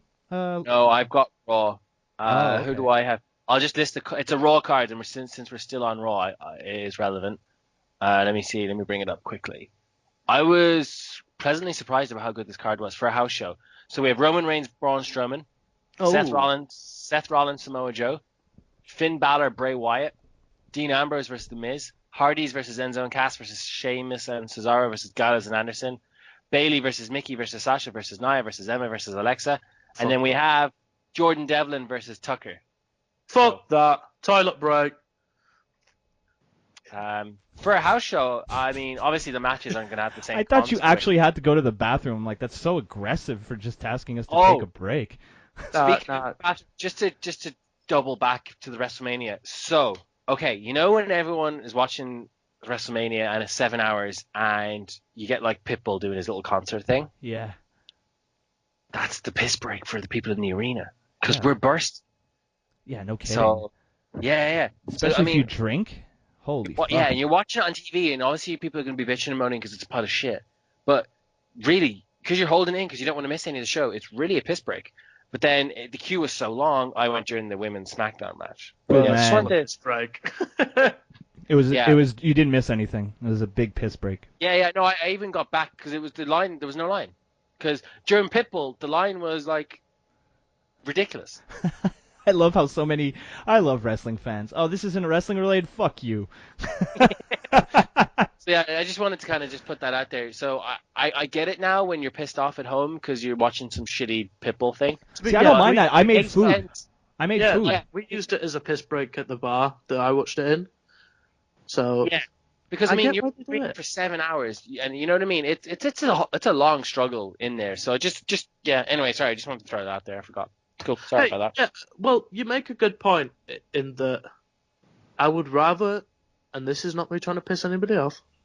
This isn't me trying to be funny. We never do that here on the I mean, podcast. I know I'm fucking hilarious anyway, but Jesus. this is me just saying that I would rather any day of the week, any single day, time, minute, hour, second, millisecond, Get week, to the point. fortnight, I would rather watch 10 minutes of Pitbull than any minute of what the fuck was on that pre-show. I don't remember what the pre-show was. You had Ambrose and Corbin, and that's Oh, all you can right. say about.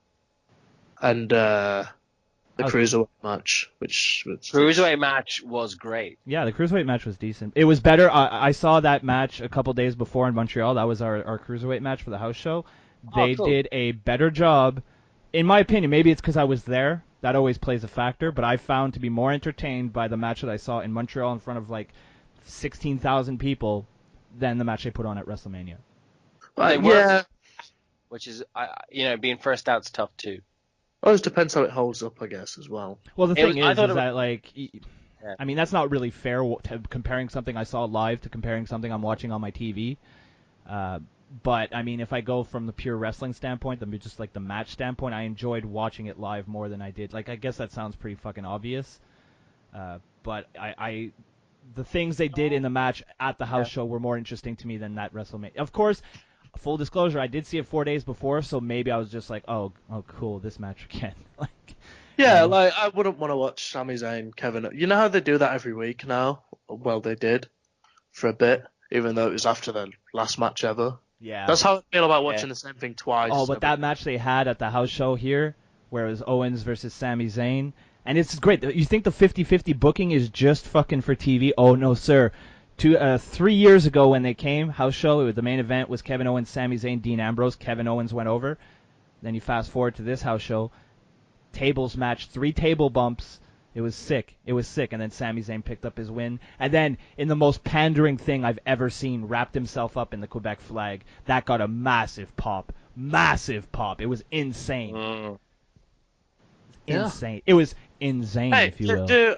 if you're a heel, right? Just a question, because I want to like, gauge how people react. What happened if you were performing in, what do they call it, the Bell Center? Yep. And you came out in a Maple Leafs jersey?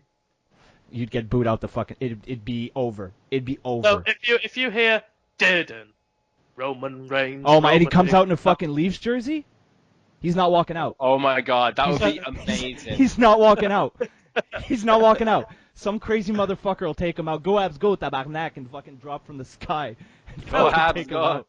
Roman, I am not impressed by your performance. Hey, Roman, when you're in the Habs house, you take off that fucking shirt, okay? This is Go Abs, go Canadian country call, yes. I know it's cheap heat, but if I was a WWE star, I'd fucking go out of my way to piss locals off. Like, Hey, if Bret Hart can do it, Cesaro, Yeah, came like- out Cesaro came out with a Habs jersey. well, that's that cheap pop, but it People went works on nuts. house shows as well. People Like- went nuts. Like if I was in, do you remember when that time? Okay, Nick, what part of Ireland is Sheamus from? Is it Republic or Northern? yeah, Republic. And he went to the Northern Irish house show and just fucking put Northern Ireland on blast, and like claimed Yeah, I could Public. have seen that. Yeah, that's something he Yeah. probably could have done. Yeah. that was Well, Yeah. like this isn't really related to wrestling, but it kind of the same thing of like when you're in a new market, you know, like you piss off the people that are there. When Howard Stern got on the radio in Quebec, the first thing he did was say that Quebec people have no culture and they have no identity, that they're just trying to be European and shit like that. Dude, he lasted 1 day. He is banned. He got banned after a day for that because people aren't taking that shit here. They're like, fuck you, Howard, you fucking American. Get the That's- fuck out of here. that's literally like that's what I'd do though. Like if I was a heel. Oh, 100%. 100. Dude, when I lived in Toronto, I used to wear my Habs jersey to work just to piss off my bus driver. That's the only reason. And he's like, not you again. I was like, big game last night, 7-0 Habs. What happened to the Leafs? Oh wait, they can barely play hockey. Drive me to my destination now. It's so seriously taken. It's insane. Yeah, and I used big. look, It's big time. Look, full disclosure, dude. I used to be one of those people, man, that was so into the fucking Habs. And then, as I got older, I kind of took a step back, and I was like, dude, it's a fucking sport. You're being a little ridiculous. Like, almost getting into fights with people. Yeah, it's too much. Over hockey. It was crazy, dude. But at the time when I look back, I'm like, yeah, that was fun. Like, that was fun. I enjoyed upsetting. Like me and my cousin went to a hockey game in Toronto. It was the Ottawa Senators versus the Toronto Maple Leafs, the Battle of Ontario. And I went out that day and bought an Ottawa Senators t-shirt. Even though I can't stand the Senators, I hate the Leafs even more. And me and my cousin were such trolls, that a row of people in front of us left. Just left. They turned around, they're like, this was our only night out and you ruined it. We're like, good, that's what you get for being a Maple Leaf fan. Such dicks. Oh, I miss my cousin. Shout out to Matthew. You're the man. Oh, that would have been. So I would have fun. paid to have been next to you. Like that would have been good. Well, I don't know if you watched my my WWE vlog when I went to the house show. I filmed myself the entire time that I was there, and like I've gotten a couple of tweets, couple of DMs of people like, dude, I want to go to a wrestling show with you. You have no shame. I'm like, I don't give a shit, man. Like, what are you going to make fun of me for being in a building watching a wrestling show when you're in the same building watching the same exact show? The only difference between me and you is I just don't care what people think around me. I was filming myself with my iPhone 4 losing my fucking mind. Do you think I have any shame? Like, I don't care. It's just fun. Yeah. Plus I made decent scratch off that video, so I don't care. I was like, ticket paid! Yeah. No. But did you guys see Michael Cole after the Dana Brooke Alicia so Fox when he had match? his fucking head down. Yeah, he looked like he's fucking asleep. I saw that being gifted around. Like he was on. Yeah. Like He looked Corey like he was Graves drunk was and he was talking. trying to stay awake. Yeah, like Graves is talking. He's animated. He's trying to be fucking like, you know, like all like I don't know, trying to build this match that's absolutely garbage. And they pan over to Cole and he looks like he's fucking dead. It's funny on this TDE Wrestling Total Divas EPS Twitter account. They put out a tweet that was Maggle.exe has stopped responding. It's just like him with his head down. Oh fuck! I thought that was pretty good. Maggle. I'm just gonna say, right, because I know we go off that. I love this, right, but can we get Raw out of the way so we can talk about SmackDown? Yeah. There's not that much else. I mean, okay, here we go. We got Samoa Joe, Gallows and Anderson versus Seth Rollins. I will say I am looking forward to Samoa Joe and Seth Rollins on Sunday. Yeah, it's probably the only thing I'm looking forward to. Well, you know, I just want to say one thing, right? One thing. The idea of this 6-man tag match was fucking stupid, right? Yeah. Hold on, right? So you would rather have Balor tag with the guy that had him out injured for half a year than fucking, like, tag with his good brothers that fucking followed him from Japan. I don't understand the logic of that. Or do I was getting excited. I was like, oh, he's going to turn heel. I put a tweet out saying, how sick would it be if he turned here and reformed the Bullet Club? Well, he's not doing anything on Sunday except for the fucking Miz TV, and Gallows and Anderson aren't doing anything. Imagine having fucking Finn Balor and The Miz on your pre-show. Wow. That would happen on SmackDown. That's all I'm gonna say. Would not happen on SmackDown. Nope. Like now we know the different writers and like everything's. Well, I think they're still crossing over some of the shitty stuff, like Bray Wyatt versus Randy Orton's on this pay-per-view, and Chris Jericho. Well, and Kevin. That's what I love, dude. The SmackDown, the Raw exclusive pay-per-views with 2 SmackDown matches on them. This is probably going to be the first PPV I might not watch. Like I probably will, but like now, if something else comes up, even mildly more interesting than this pay-per-view, I'm not gonna watch it live. Yeah, like I especially would after. Okay, look, let's just skip the rest of Raw. Nothing really interesting that happened. The main event, Bray Wyatt came out to be the Miz's partner for some fucking reason. It was terrible. Here's my issue with this. I actually fell asleep, so I didn't actually see that part. Well, yeah, good. So we're not going to talk about it anyway, so don't worry. Don't worry about it. I had the for Raw, like that was the first time I could watch Raw all the way through live, because of days off, like my rotor had changed. I turned it off. I honestly, to watch it live, I was really excited. And then, and maybe maybe the segment was okay, but I went, you know what? I've got my finances to do. My finances doing that shit for America isn't as fun as this. I would still rather do it. Flicked back, and then I heard, what was it? Whose theme tune was? Oh, fucking. And Sasha Banks came out, and I was like, let's go do something else. And then just like I turned it back, and then Balor came out, and I was like, you know what? Just fucking skip it. Well, here's my thing. Here was my big issue, and I put it out right after Raw was ended. The entire show felt completely pointless. And this is your go-home show to a pay-per-view, the first pay-per-view after Mania. And I don't feel like anything was pushed forward. Yeah, nothing at all. Like the excitement, like I even had to think, when is the pay-per-view? Is it this weekend or is it next week? You know what I mean? I put a poll up right after the show asking, did Raw get you jacked up for Payback? And I have never seen the no button catch fire before, but I did that night. I didn't get a single yes. Not a single yes. It was the you know how if you just leave it there, it kind of updates live. The no bar was just fucking going, man. I was like, oh, I can't even catch the no bar. I felt like creating another Twitter account and just voting yes because I felt bad for the yes button getting no love whatsoever for the yes button. It was incredible, and I mean rightfully so. The show was fucking pointless. Half of your match, well, maybe not half of your matches, but two of your, like, I guess, bigger matches, the opponent wasn't even on the show. So you just got a guy flapping his gums at a guy who's not even on the brand anymore. So what are you doing? They really needed to. Ridiculous. Mm-hmm.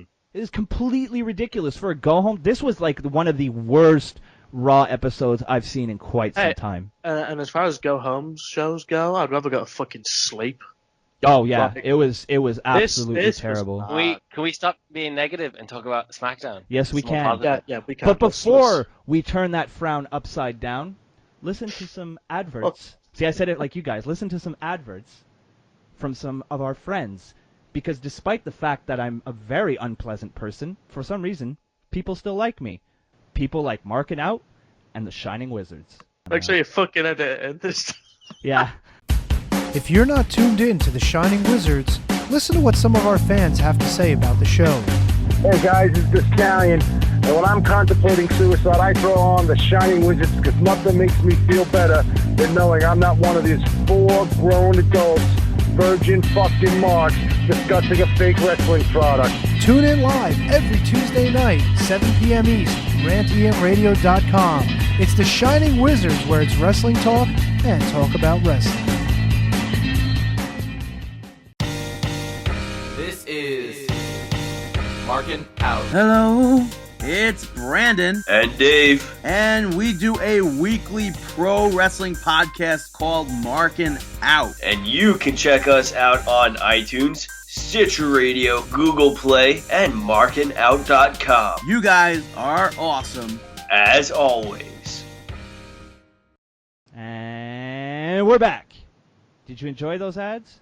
I always enjoy them. So good. So, see, look, Nick took his pants off during the fucking break. He was so impressed with those ads. Good job, boys. Go be sure to check out Marking Out. They release their wrestling podcast each and every Friday. I've been listening to them for about 5 years now, and if I do anything for more than 10 minutes, you know it's pretty good. And then you have the Shining Wizards, the first wrestling podcast I ever started really listening to, every Tuesday night. They broadcast live, and you can find them later on iTunes. So go check them out. Tell them Broski sent you. Maybe they'll send me some merch. I'm desperate to sell out, Nick. In case you haven't been following, I'm desperate to sell out. Give me money. Hey, WrestleCrate UK, hook a Broski up. YouTube is taking all my fucking ads away. Pay me. I'm working on some products for the canvastheory.com. Nice. So if you want to, in the works. Have you seen /First Thing in the Morning show? You know, if you want to slide them that recommendation, 11,800 views last week on the show.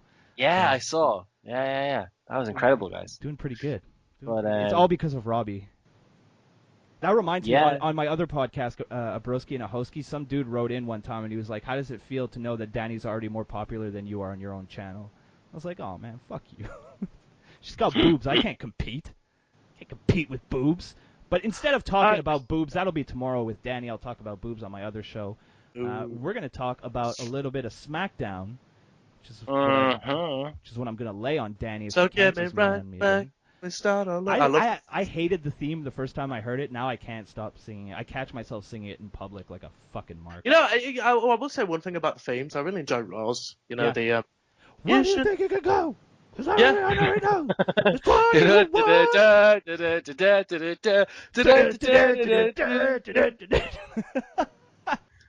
And then you hear Corey Graves, and it's like, yay, Corey! I just want to do a podcast. You know what? I said that. I said that. And now he's gone. I just want to start off like we're gonna get to the positive, and I've said it. I'm actually upset like now, but the idea that I'm not gonna see Moro's smiling face like tuning into SmackDown Live anymore genuinely upsets me. You don't got a smiling face, but you got a face fucker. That's an upgrade. I guess. Tell him I fuck Faces Phillips. Yeah. Good for him, man. Good for him. Good for him. Good for him, man. I feel like a lot of millennials would be a lot chiller if they could fuck a face every once in a while, you know, let off some steam. What? Oh, don't do this, because I'm going to play it back, and when he did it that other time, I generally felt sick hearing that noise. If you've never had a girl go, what, in your presence, you haven't lived life. Get your shit together. Go to a bar, get some roofies. What? Oh, wait, whoops. This is the wrong show. Yeah. Different gimmick. Yeah. Just just so my lawyers don't call me later. KAYFABE today and first thing in the morning in no way supports any form of rape. Jesus Christ! I said don't support. Jeez. Still, here comes the dislikes. Hit that dislike button and unsubscribe, you fucking marks. There's only one way we can protect ourselves from dislikes in 2017. It's Travis, our dislike shield. Well, we'll have to see. We haven't gotten dislikes. Let me bring it up. Well, actually, no, I'll check it later. All right, the official results for SmackDown. AJ Styles defeated Baron Corbin at 11 minutes via pin. Beat the Clock Challenge match. American Alpha defeated the Colons at 5 minutes and 17 via pinfall. Wait, hold on. They've changed the name. Yeah, they're the Colons now. Everybody was tweeting the Col. I was like, the fuck? Because I was looking at my Twitter and I was like, that's the Shining Stars. Why are they calling them the what? The Colons. They're called the Colons, but their name is literally written like colon. The Colons. You're like, oh, let's just move right along. A no DQ non-title match champion Randy he's so fucking boring. Orton defeated Eric Rowan at 12:20 via pinfall. Andy cruise control Orton. Yeah, no kidding. No cruise control. Randy autopilot Orton. Holy shit. Then we got the Fashion Police, who defeated the Ascension at 2:55, which I fucking loved. I'm going to get to it later, but there's something about that match, and Nick, you know what it is because you liked it earlier on Twitter. That match, the ending was fucking amazing to me. I'm just going to talk about it now. Breeze's reaction, where he's like, we won! We actually won! Completely shocked. That made my morning. I thought that was hilarious. So I want to throw back to WrestleMania weekend at Access. They were in character from... Oh, it was the wrestling thing. Yeah, they were in character for Southpaw Regional Wrestling, and they were fucking brilliant. That is so good. I got photos with them. I'll send it over to you guys. No way, that is awesome. You know, they were such a mark that when I went to see it and the club came out, I was like, yeah, it's Chad Too Bad. Chad Too Bad's in the building. Yeah, and they were in Tex Ferguson. I showed my friend Southpaw Regional Wrestling the other day, and she's not a wrestling fan at all. And she's like, oh, God, is regular wrestling like that you watch every week like this? Because I'm going to start watching. I'm like, no, it's nowhere near this good. Yeah, I'll show you SmackDown before I show you Raw and destroy your spirit. Hold on just 1 second, Robbie. And in the SmackDown Women's Title match, Charlotte defeated champion Naomi at 10:30 via DQ. Go. What do you have to say? I will say, there's supposedly, and this is a scoop. Are you ready for a scoop? Ooh, hot scoops. Boop, boop, boop, boop, boop, boop, boop. Hold on, I'm gonna put the drama alert music. Okay. Here comes the scoop.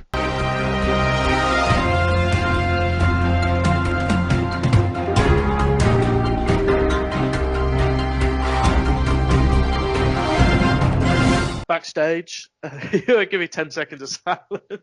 Backstage, Fandango and Breeze have never been as popular, like with good old Vinnie Mac. Like, supposedly he finds the gimmick absolutely hilarious. It is. Like, Classic Vince. Like when but Tyler what it Breeze, is- when Tyler I would Breeze love is lying, if they won the titles because their gimmick is so ridiculous. It's ridiculous. it's 80s But wrestling, they brother. but they are both unbelievable wrestlers. Yep, they are, and I've always liked Tyler Breeze. Good boy from here, good Canadian boy. Yeah, he was in Calgary. I lived in Calgary for 2 years. Good old Alberta. He trained at Lance Storm's school. Good old Alberta, good bunch of lads. Good duo of lads. the land of oil and crystal meth. And he's from Victoria, BC, I think. Yes, originally. he is. Oh my God, BC, the only other place in Canada I'd ever want to live. Vancouver is fucking beautiful. Like the city is kind of grungy.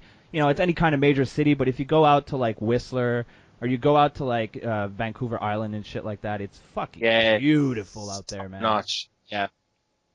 I mean, it's top notch. You're gonna pay top notch prices to live there and to stay there, but it's beautiful out there. It's great. It's great. If you can find a comfortable overpass to sleep under, it's great.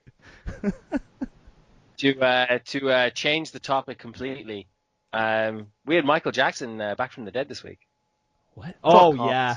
Yeah, Fuck I loved off. that. I loved Dolph Ziggler. I really think this feud is going to do Dolph Ziggler some good. I thought he was great in this segment, comparing I think they're going to have a to great Michael match at Jackson. Backlash. What's that? I think they're going to have a great match at Backlash. I do too. Man, the way Yeah, Ziggler the sells. match will be great. The selling versus the aggression and things like that's going to be great. But I've taken myself out of the build up to it. Just I don't know what it is. But I think Ziggler's been doing a great job. I think. You know what it is? He's a since the great draft. guy. What's that? Yeah, Since the draft, he's been doing phenomenal. Oh yeah, definitely. Yeah, I agree. I think he's been getting a bad, and I think this heel, he's really, really cool. I think, and you can shun me at will at this. I think he could have a decent championship run. I'm not going to shun you, but I want to see how he does with Nakamura first. I really like what I'm seeing. Really like what I'm seeing. Maybe me saying championship run's a bit much, but I don't know. Like, I mean, I wanted him to beat Ambrose at SummerSlam because he would have been better than Ambrose. Yep. Ever since he turned heel, it's been good. It's been and good. he beat the shit out of Kalisto. That was fucking cool. Oh yeah, that was cool. Anytime Kalisto gets the shit kicked out of him, it's fun to watch. He takes his ass kicking really well, doesn't he? He does. Like if I was a wrestler, I feel like that's what I would be. A Kalisto like type wrestler who's like really small.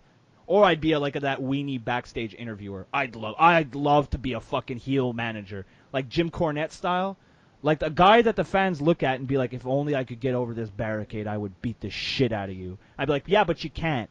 You know, like oh god, I'd love it. My god, imagine Paul Heyman's so good at that. Yeah, imagine getting paid to piss people off. That is my dream. That is my Bailey cutting a promo every single week about how her dream is her dream, and she's lived her dream, and her dream is going to continue because it's a dream. You know, and like that's her only promo. That would be my only promo. My dream is to piss you people off. My god. I'm a misanthrope. But yeah, we had Michael Jackson calling Dolph Ziggler a jackass. I was good. I liked Nakamura. You jackass. Wait. I love how he translated it into Japanese though. That was actually really cool. Yeah, I like it when they do that. Like no, I like when I like how Asuka does it better. In that when she just gets pissed off, she shouts in Japanese. That's like when I get really angry, I start swearing in French because it's really satisfying. I do it in German. Oh yeah, that must be satisfying. All I want to say is that when you do it in German, people are generally terrified. As Yeah, well. that's true. Just Like, do it in The English. only thing I know how to say in German is "hurry up, Jew." So I don't Oh, really speak. I well, don't speak German like, too often. you don't even have to like I could throw a load of words together. Like I'll do it now, but I could throw a load of words together in German, and it'll still sound aggressive if you want it to. Like, Yeah, go ahead. In der Reihen an den Aufpassen an von Tor von Borussia Dortmund unser Spieler Gauss. Kann ich bitte die Wurst haben? See, exactly. That sounds like two Nazis like communicating over a fucking wire. Like, You were saying shite stuff. What did you guys actually say? I threw so many random words together. Oh, okay. It wasn't a sentence. It was just random words. I yeah, said, like, I said, can I have a sausage, please? You sounded so angry. Give me sausage! feed me. And then the second sentence is, you are a shithead. Can I have a sausage, you shithead? Oh man, yeah. So good segment to kick off the show between Ziggler and Nakamura. Very looking forward to this match, to their feud continuing and then culminating at a pay-per-view. What pay-per-view is the next SmackDown? Backlash. Backlash. Chicago. Backlash. Okay. Boom. Ooh, that's gonna be good. You know what? People overrate the Chicago crowd. I feel in 2017. Shit. I don't see it. No, I disagree. They're one of the crowds. I think that is hot on a Raw. That like, like say they're in like Des Moines, Iowa, and then you're like, yeah, whatever. And then the next week they're in Raw because the bigger crowds they do bigger things. Like It's Brock funny Lesnar how over every there, wrestling. or- It's funny how every wrestling fan will know the most remote city in like the most like useless state because of wrestling. Like I know geography in the United States because I'm a wrestling fan. Yeah, fact, same. Yeah, like if it wasn't for wrestling, I wouldn't know where anything is. Like Chicago, New York, L.A. Okay, fine, those are the big ones, right? But like Des Moines, Iowa, Mobile, Peoria- Alabama. Peoria, Illinois. Yeah, like what? What? Like I wouldn't know where any of this shit is, but Raleigh, because of North wrestling. Carolina. Charlotte, Yeah. North Carolina. North Carolina. Yeah, North Carolina. Like all the flyover states that no one gives a shit about. Like I know them because of WWE. Like I don't know, like Michigan. Who the fuck care? Although here a Michigan hot dog is a hot dog with like chili on it. It's pretty good. It's really good. Michigan dogs. Love a good Really Michigan. good. I usually make them at home. I make my own chili. You know what I do want to have? Don't kill me for the pronunciation, but what would you call it? Poutine? Poutine, yeah. Well, Yeah, like the English way is poutine, but like the right way is poutine. Poutine. Oh, I thought you were gonna say Putin. No, never, never. Je voudrais un Putin. Maybe if it was an American dish, it would be Putin. But Like they changed the French fries to freedom fries. oh my God, yeah, that was so funny. That was here in America. We don't get no French fries. They're cowards. We got freedom fries. We don't have poutine. We have Putin. Yeah, we have Putin, the real runner of this country. Our real president. All this time. Oh, for sure. Oh my god. I'm just trying to think of some random ass places where I wouldn't know, but I do know because of the graphs. Wrestling? Yeah. Well, you think about it. We're gonna go on here. We're gonna talk about AJ Styles versus Baron Corbin. I can't believe AJ won again. Yeah, there's Can't no believe it. 50-50. No 50-50. Although I guess that the way it happened, the way the ending was last week, that maybe circumstance got in the way. But Right.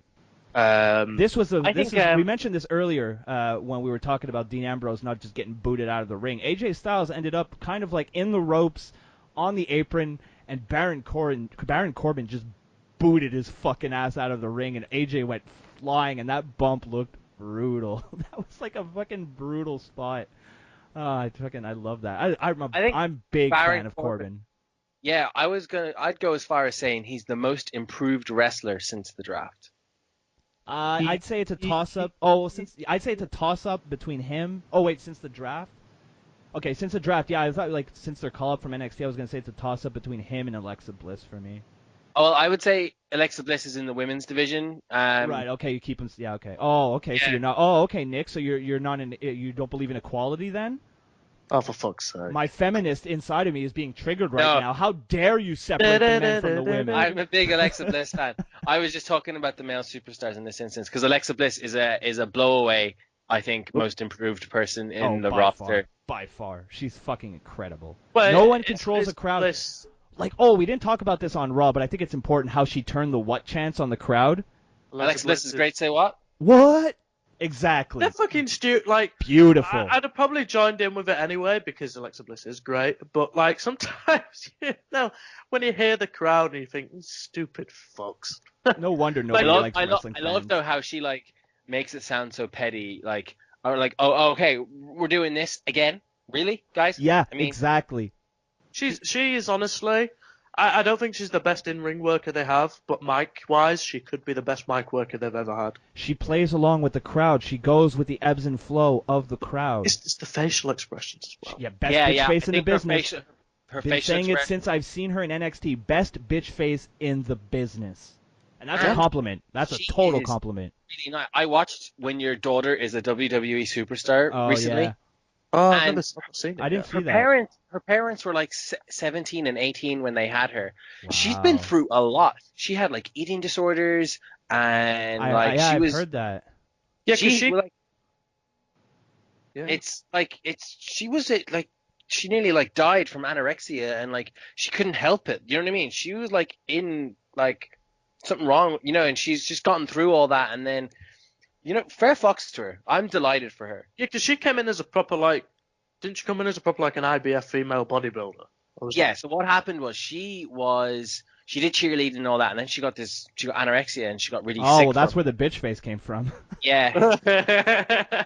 She got anorexia and she got really sick from that, and then she needed to gain the weight, so she linked up with some trainers to put the right amount of like muscle and weight and for her body. So my God, they did a wonderful job. Yeah. So she then, when she did the bodybuilding, she didn't even want to do it. She got like a pro bodybuilder's license, and she like came number one in the first thing. And then she goes, "Look, I didn't want to do that. I just kind of wanted to do it to show that I could, and just obviously to get like my life back on track." And then she sent in a video to WWE and WWE.com, and they took her in. So good for her, man. Good for her. Yeah, I'm really happy. And she was saying as well, like, her mom was really strict on her when she was young, and then now she's like their best friends because they're only like 17 years apart. So yeah, it's like me and Robbie.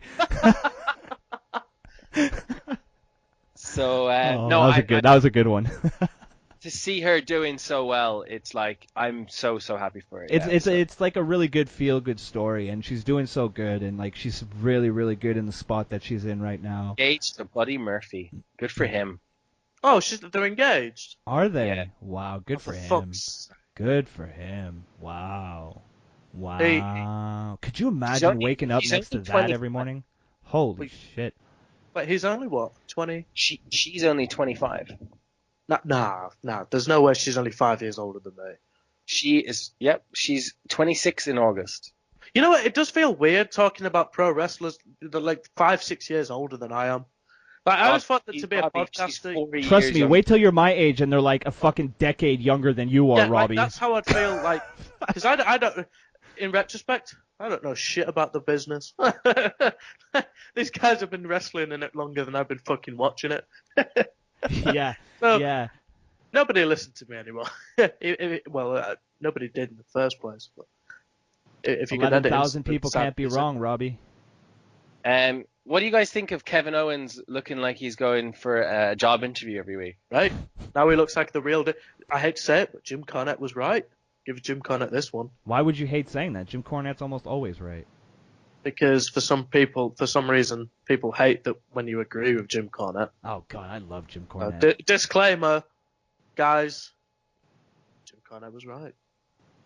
What was he right about in this instance? He said that if Kevin Owens dressed like a champion, if he looked like a champion, he would be much better off than looking like a slob and whatever. So I like Kevin Owens because they call him the prize fighter, but no, he's the new face of America. Yeah, like now he's gone from like just some fucking fat backyard wrestler to like No, hold on. Let me finish. Like, he's gone from looking like just like a fat dude that's come out to like backyard wrestle to being the real corporate guy that they need and want. Yeah, and that's gonna get heat because he looks really corporate. Yeah, he like really does. if you come out in like fight Owens fight stuff, people are gonna be like, all right, we're gonna see something. But when that guy has gone from that to dressing in suits and not really engaging in like action or even like any verbal tennis, so to speak, like he doesn't give the people what they want anymore to a degree. Yeah, that makes sense. Yeah, I get you. Yeah. The booking of Kevin Owens, like I never really liked when he was the tweener kind of thing.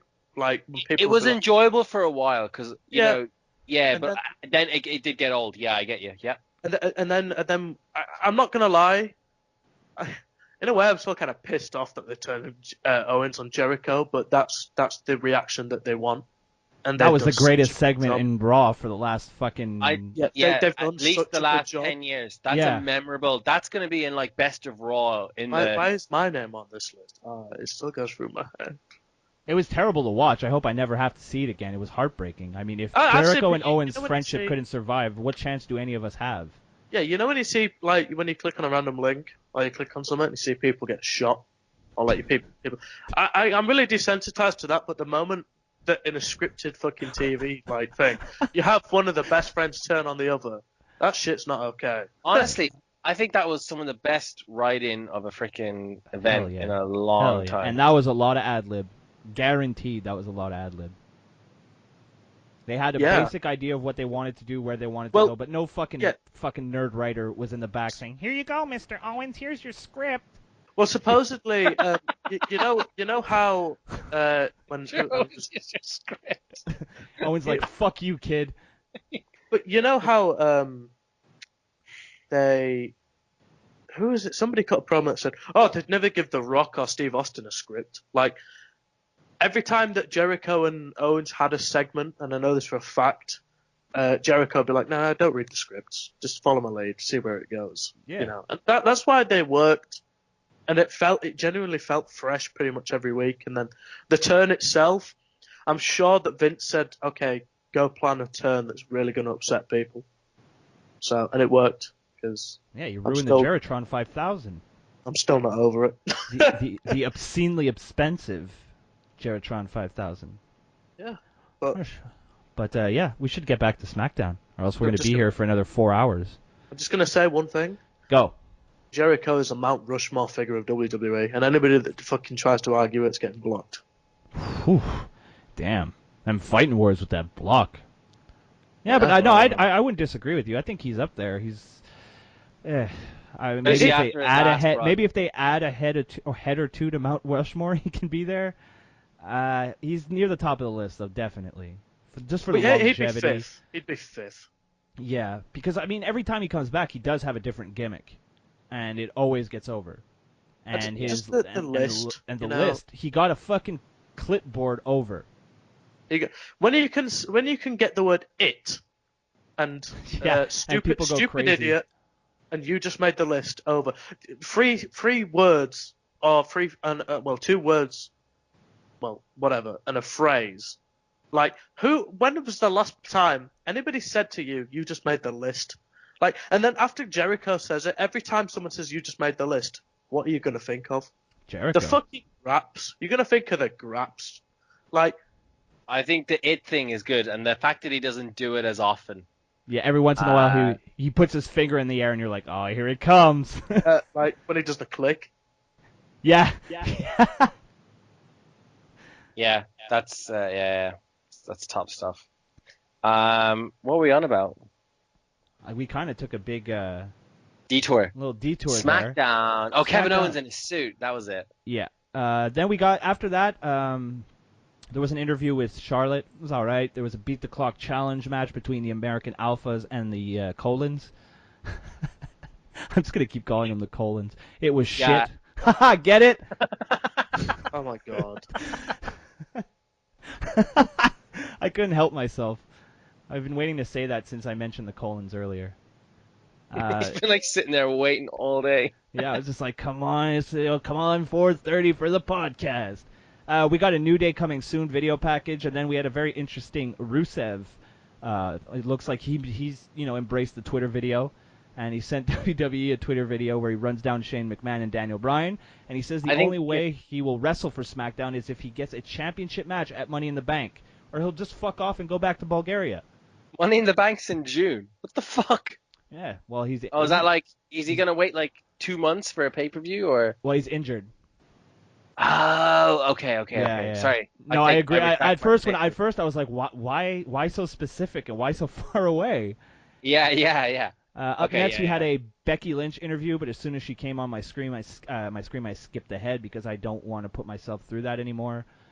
We have a no DQ non-title match, Randy Orton versus Eric Rowan. I thought the table bump was hilarious, how he just kind of fell down lazily. Yeah. He was like, it's like almost in slow motion. Would you guys be opposed to putting Eric Rowan and Luke fucking Harper as a tag team? Well, considering Luke Harper all but disappeared from TV, I guess.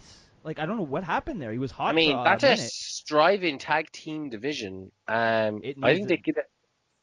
Yeah, they'd give it a boost. I mean, both of them. Eric Rowan's never going to get over. Just straight up, he's just don't buy it. I don't think so. He doesn't have to get over though. Like, he can just weird people out. Like, when he does the thing with the fucking Hills of Eyes masks, and he turns his head to the side. That's creepy. Yeah, like he just just that fucking weird, like when he fucking like glitches. I don't know. I don't see Eric Rowan doing anything more than like now. Like, I think maybe mid-card title. That's like his glass. I don't even see that. Really? There's too much good talent that I wouldn't give it to him. It's not maybe not on him. It's just, I mean, you've got Owens, Zayn, Nakamura, AJ Styles, John Cena when he's there, Rusev. Let's say this is just SmackDown just now. You know what I mean? Yeah. I don't see Eric Rowan bursting through that bubble. No, now that you've considering the names you just listed off, I agree. But the good part of this match came after. So Randy, of course, won the match. Starts cutting a promo, and then Jinder Mahal arrives, and he's pissed that Orton is overlooking him and he's disrespecting him. So Mahal in a true So he comes back into the ring. He says, "You shouldn't overlook me because I'll kick your fucking ass." And then the Bollywood boys come out and proceed to do exactly. Jinder Mahal is fucking great. Okay, here's my thoughts on Jinder Mahal, because last week I said I want to give it a chance. I want to see where it goes. And the fact that people are getting so upset that he's getting a push. Look, I get it, okay? I get where fans are either confused or upset. The guy goes from losing every single match to all of a sudden being the number one contender. I get that. That being said, how are you ever supposed to create new talent if you never put new talent in that spot? And I'm going to say it right now, I hope Jinder wins. I don't think he will, but I hope he does, because I'm very interested. There's a couple of reasons I'd like to see it. One, the internet meltdown. Yes, that was my first. I said that. Yeah, somebody asked me, like, how do you feel? I think it was IW Nerd. They were like, how would you feel if Jinder Mahal was like, I would watch the internet meltdown, sit back and laugh. 150% behind Jinder. Secondly, I love the fact that there's a new stable on SmackDown. Yep. But also, Jinder Mahal looks like a champion. Say what you want about steroid allegations, but I know for a fact that guy's in fucking fine shape. Like, I'm never gonna stop calling him Jinder Juice Mahal, though. Yeah, no, that's fine. Like, everybody was like, "Oh, well, Ryback's on the gas." Double JM. Oh shit! Exactly. But, like, the thing is, like you said, perfectly said. But the promo he cut, you guys don't like me because I look different, and I am different, and he's 150% right in this post-Donald Trump world. He's completely right. Yeah, but it's like when he also said, and he's Canadian. That's the best part. When he was like, yeah, he trained in Calgary. Like, and also, as well as I'm not what, I don't look like what. When he said, "I'm not what you want," either. I was like, you know what? This guy's a hit. Like, people are like, "Oh, but it doesn't get over." And I'm like, all right, okay. If you claim to know what heels and faces are, this is to the internet. If you claim to know what heels and faces are, why do you need a heel to get over? Yes, You exactly. don't, Thank like you. Kevin. The thing is, Kevin Owens, he wasn't booked as a great heel because they know how to book heels. They have a fucking history of booking great heels. Kevin Owens wasn't booked great. They booked The Miz as a great heel, and now they booked Jinder Mahal, who's got this like Indian stable, even though he's like Canadian and the Bollywood. I don't know, but they're from Pakistan, I think. But like, like.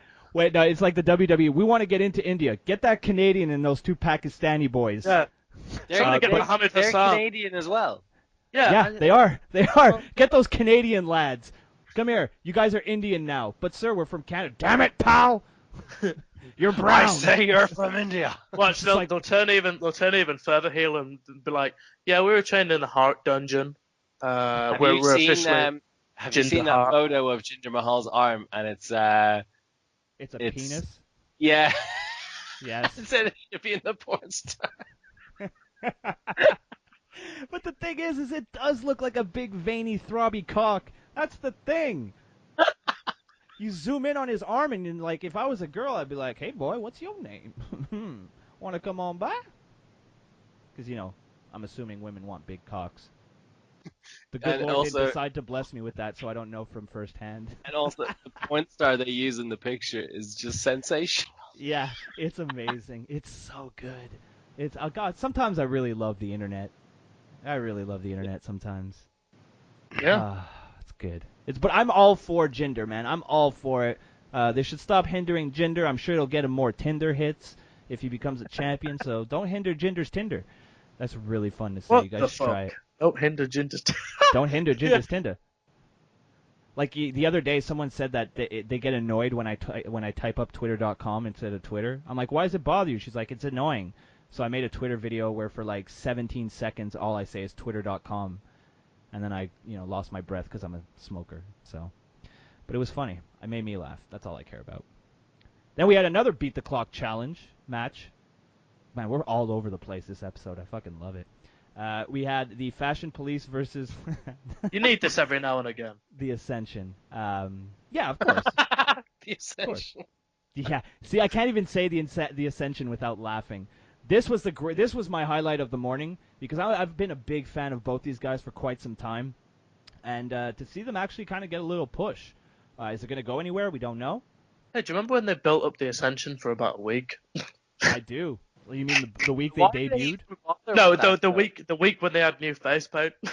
Oh, right. And everybody looked at the face paint and went, "Yeah, they're getting a push." Nope. Oh dear. I fucking love this. I don't get text messages like all day, and then when I record the show, people decide, oh, I'm going to start texting you now. You know what it is? I just respond podcast. Yeah, It's like, fuck off. Well, I'm currently having an argument, but Anyone get mad at you, Robbie? it's Holly. Edit it out. Uh-oh. But edit. I'll mention it after if anybody so requests. But I'll take it out. it's like I get a lot of messages at the time, but it's normally just people that are pissed off, and they come to me like they think I'm the Meltzer of Leeds, like, oh, what's going on here? And I'm like, I don't know what's going on here. Like, you remember when Reigns beat the Undertaker? Yeah. Like, people were like, the people I were with were staring at me going, did they mean this? Did they book it? Was he meant to win? I was like, I don't know. Am I in the fucking creative meetings? Like, shut the Yeah, fuck I'm up. like, let me just go fly to Stanford. I'll be right back. Like, Let me get Paul on the phone. He'll let me know. yeah. Oh, if I had Paul's number, well, we'd FaceTime all the time. But he's a great guy. Anyway, I'm sure that's what he has time to do. I'm FaceTime with Mark. I'm gonna FaceTime this fucking Mark. But like, I think that. What was I don't even know what fucking point I was making. I got too excited about the idea of FaceTime and Triple H. he marked himself out. Holy shit! But like People coming to you like you're the Dave Meltzer of Leeds. Yeah, I don't understand. Hey, why guys. people, Oh, yeah. in terms of booking, why don't people just let WWE run with what they've got? Like, they don't have to ask every week what's going on, kind of thing. Just Yeah. let Just the let Fed it go. go with it. Yeah. It's the Daniel Bryan thing. The WWE listening to the fans for Daniel Bryan, while it did provide a really good, really entertaining WrestleMania moment, it led to this precedent where if you bitch and you whine and you complain enough, the fucking WWE will listen to you. You want proof? WrestleMania, just this past WrestleMania, the women's match. It was on the pre-show where it fucking belonged. People got sand in their vaginas, went on Twitter, and were like, oh my god, give the SmackDown women a chance. They're on fucking WrestleMania. What more do you want? Yeah, how many people didn't make WrestleMania this year? I could probably at least count 20. So, like... And that match was Gronk terrible. within 5 minutes. That match was terrible. You know what? I hate the Patriots, and for some reason after that match, I hate them even more. So if anybody asks me, why do you hate the Patriots? I'm going to be like, watch WrestleMania 33, and there's your answer. Fucking Gronk. They could have at least brought out Brady. But we'll go back to Broski's point where, that match was supposed to be in the pre-show, and like I said earlier, it was my piss break. Yeah. You know. Yeah, I was about to ask, what did you think to it? But then it was like 6 minutes. It was full of like choreographed spots that were clearly choreographed in advance, Very and sloppy. They just didn't really, like we said it after on the podcast after Mania. They had the chance and they blew it. Yep. So time. I don't think. You know what? The company would regress if they listened to the fans at every given instance. Hell yeah! Oh hell yeah! Like, look at the. Well, first of all, Roman Reigns would be dead. Well, Roman Reigns would have been fucking lynched in Deeper, Kansas. I don't know, but like the Topeka, Kansas. There's another place I know because of wrestling. Yeah. Oh yeah, Kansas City, Missouri is another one. Missouri. Shout out to Missouri. Well, yeah. My shout out killed the show apparently. Oh man, I didn't realize I was on a show with with people who are so anti-Missouri. God damn. It's like Nick. It's like the Eurovision Song Contest. You know when people shout out different countries and you think, oh, yes, here we go. Okay, the Kevin Owens experiment.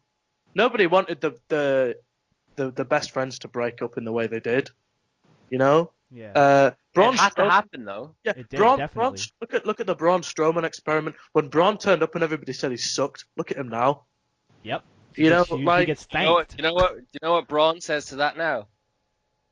I'm not finished with you yet. Oh yeah. I'm not finished. I liked when he was like, "I bathe in your marked tears" or something to that effect. That was great. That was so amazing.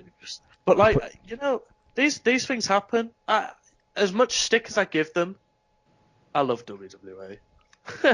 Honestly, can I say, if someone says they don't or they don't watch it, or I heard one time over WrestleMania weekend, I come to WrestleMania weekend for the indie shows. Yeah, I'm sure you do. And I was like, are you fucking real? I'm sure you do, but you call it WrestleMania weekend. I was like, I go for WrestleMania weekend. I go for WrestleMania. Everything else is a bonus. That's the way I see it. Yeah. Well, you're paying the big money for your WrestleMania ticket. When someone said they go to WrestleMania for the indie shows, don't get me wrong. I love indie wrestling. I go every month. I go whenever I can. But wrestling, like WWE, any wrestler who says they don't want to get there or they're being wrestling hipsters. Yeah, you're just trying to look different. Or someone saying it's the cool thing to do to shit on WWE. I mean, we do it all the time, but it's not because we think we're too good for the wrestling. We're just because especially people like me and Drew, who and maybe you, Nick. I'm not too sure how old you are, but like me and Drew, we grew up watching the Attitude Era, so we remember all that shit because we watched it live, and it was better. And I don't think that's just a fact of me getting older and being like, oh, well, it was better when I was younger because it was better back then, right? I genuinely believe that the product from week to week, the matches weren't better. The match quality is higher than ever it's ever been in WWE right now. Yeah. But storyline-wise, Attitude Era blows this era out of the water. You know, and I think if storylines, I don't know if there's something, I think it is PG, but I think storyline. Yeah, no, I mean, I started watching wrestling in 2000. So I mean, that's the height of the Attitude Era. I got a Right. couple of extra years, you know. Right. But I wasn't there for the '99. It was me all along kind of Oh stories. shit, man! That Oh, see me. I've seen them back. I've oh. seen it all back. I know how it all goes down, but like I wasn't like watching wrestling then. But I even didn't when you watch it back, it's not the same as when you watch it live. Yeah, that's the thing. Like, I watched the Attitude Era back, and like Yeah. a project I was doing never got released because I couldn't finish it because I got fucking bored of the Attitude Era. But that's because I had to binge watch it. Yeah. If I was watching the Attitude Era every week, like, you know what it is? It's almost like you kind of lose a sense of pride in saying that you watch WWE. Like, I've never really gone out there and be like, yeah, I fucking watch WWE. Yeah, like, as a public. I know what you mean. Yeah, I know what you mean.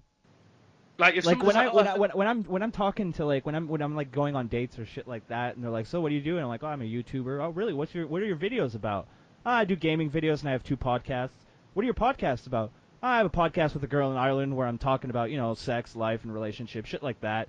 What's your other podcast? Wrestling. That's wrestling like- podcast. Honestly, That's it. I'm over that now. I don't give a shit. I'm a wrestling fan. well, I'm you know, like completely I over always it's just stick that up. first. It's that first like. It's almost like Yeah, but I feel it's a stigma that like there's a people huge that don't stigma. that people that don't watch wrestling have of wrestling fans. Like, that's why when this, oh, I heard you like wrestling, I'm like, yeah, but it's not the wrestling. Like, you'll know. That's normally my first sentence. Like, for instance, if I wanted to show them wrestling in 2017, and I'm not trying to be a dick, I'm not trying to be a mark, and you can here it easily comes. go, Here it nobody's. comes. Kenny Omega. Here it No. comes. Like, if I wanted to show somebody a match from 2017, I'd show them Okada versus Shibata. Oh, I thought you were gonna say Like- Okada versus Omega. I was like, that's a big fucking No, mistake. no, like no, because you want Not- to watch. Okay, look, my thoughts aside, if you show a non-wrestling fan a 45-minute wrestling match, they're Yeah, not you gonna don't. fucking get into it. So like, but then you can't also show them a women's match at Mania. Like, it's a weird like 22 with the catch 22 that you can't show them something like. So I don't know. I feel like the pride has gone. Like you said, watching the Attitude Era was great, but the thing is, I binge watched it, and I couldn't fucking stand Like, it back then. even when wrestling were at its heights, man, I used to get fucking made fun of for wearing Austin 316 t-shirts. Like, even in the 90s when wrestling was at its peak, where like people would still watch it, but there's this thing about a lot of people have this thing about publicly acknowledging that you're a wrestling fan. It's just they don't do it. Like, every single person that I used to watch wrestling with as a kid and as a teenager, they have grown out of it and they don't watch it anymore. And then, but you know what? They'll still say, "So, who's champion? What's going on? Who's the big like star?" there's a guy in my betting office. Well, I work at William Hill, and there's a guy that comes in, and we talk about football, and then we eventually go into wrestling. And they always go, "Oh, who's the current? You know, does this guy still wrestle, or does this guy?" Yeah. Like, the guy that comes in is one of my favorite people. He's never going to hear the podcast, so there's no point saying it. But you know, he comes in and he goes, "Oh, how's the Undertaker doing?" And I fucking kid you not. When I went, "Oh, he retired," he was like, "Oh, he was one of my favorites as a kid." Like, Yeah. and then you know, like, and that kind of thing. So I don't know. You know, I always say these days, I always go, everyone's a wrestling fan, but no one comes out of the closet. Or They just don't know it, or they just don't know it because Yeah. there's so much. Wrestling it's a mix of sitcom, theater, There's cinema. something out there for everyone. Exactly. I truly believe that you look at a roster, you show non-wrestling fans that aren't like that have either watched it in the Attitude Era and stopped, or have never watched it before. You show them the roster, and there's a guy for everybody or a girl for. I like this. Like- This guy looks cool. What's Yeah, his like- deal? One of the guys that got me back into wrestling, and I swear to God, Drago. You know the Lucha Underground guy that's got Yeah, looks yeah. like a dragon and it looks like a lizard. I took That guy. I took a pretty long break where I was reading the websites to find out results, but I wasn't watching the show. And then CM Punk and Zack Ryder happened, and especially Zack Ryder. Zack Ryder brought me back to watching every week because of Z True Long Island Story. Wow. And I wasn't into wrestling at all. Like I've shifted over to the UFC Because of GSP. I had started watching the UFC, and our guy was the champion. He was the fucking unbeatable, like not a monster, but he was unbeatable. So there was that hometown connection. I started watching that, but then when I was at work, I'd be like, what is this? I kept seeing on like the dirt sheets, Z True Long Island Story. I was like, I didn't know who Zack Ryder was. I didn't know what Z True Long Island Story was, and then I put it on the first time, and it was one of those episodes where he was climbing a fence, and he was like, I'm trying to get over, bro. And I was like, oh, I like this. Yeah. This is funny. And then I got really back into it when Ryder was getting his push. And then like right before he got killed by Kane, and then everything, like he died. Like when the first pay-per-view I saw back from my hiatus was when Zack Ryder won the U.S. title. Okay, yeah.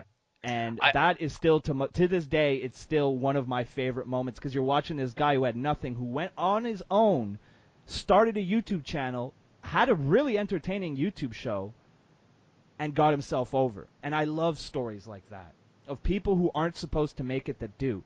And then you had CM Punk, who was just like a cocky fucking prick, and I was like, I like this guy. And then he was the Summer of Punk is a great... Yeah, I never stopped watching wrestling, but I was watching it week to week out of routine, because I didn't know any better, and like...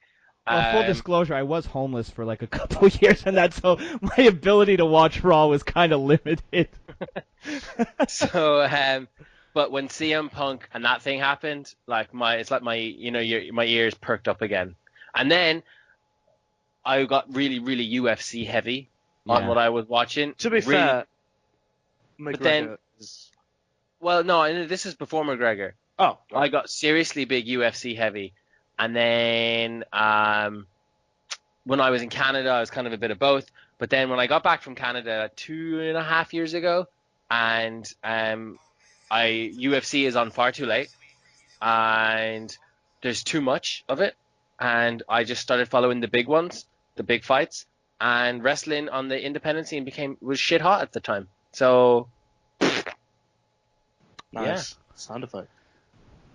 Yeah. I like it.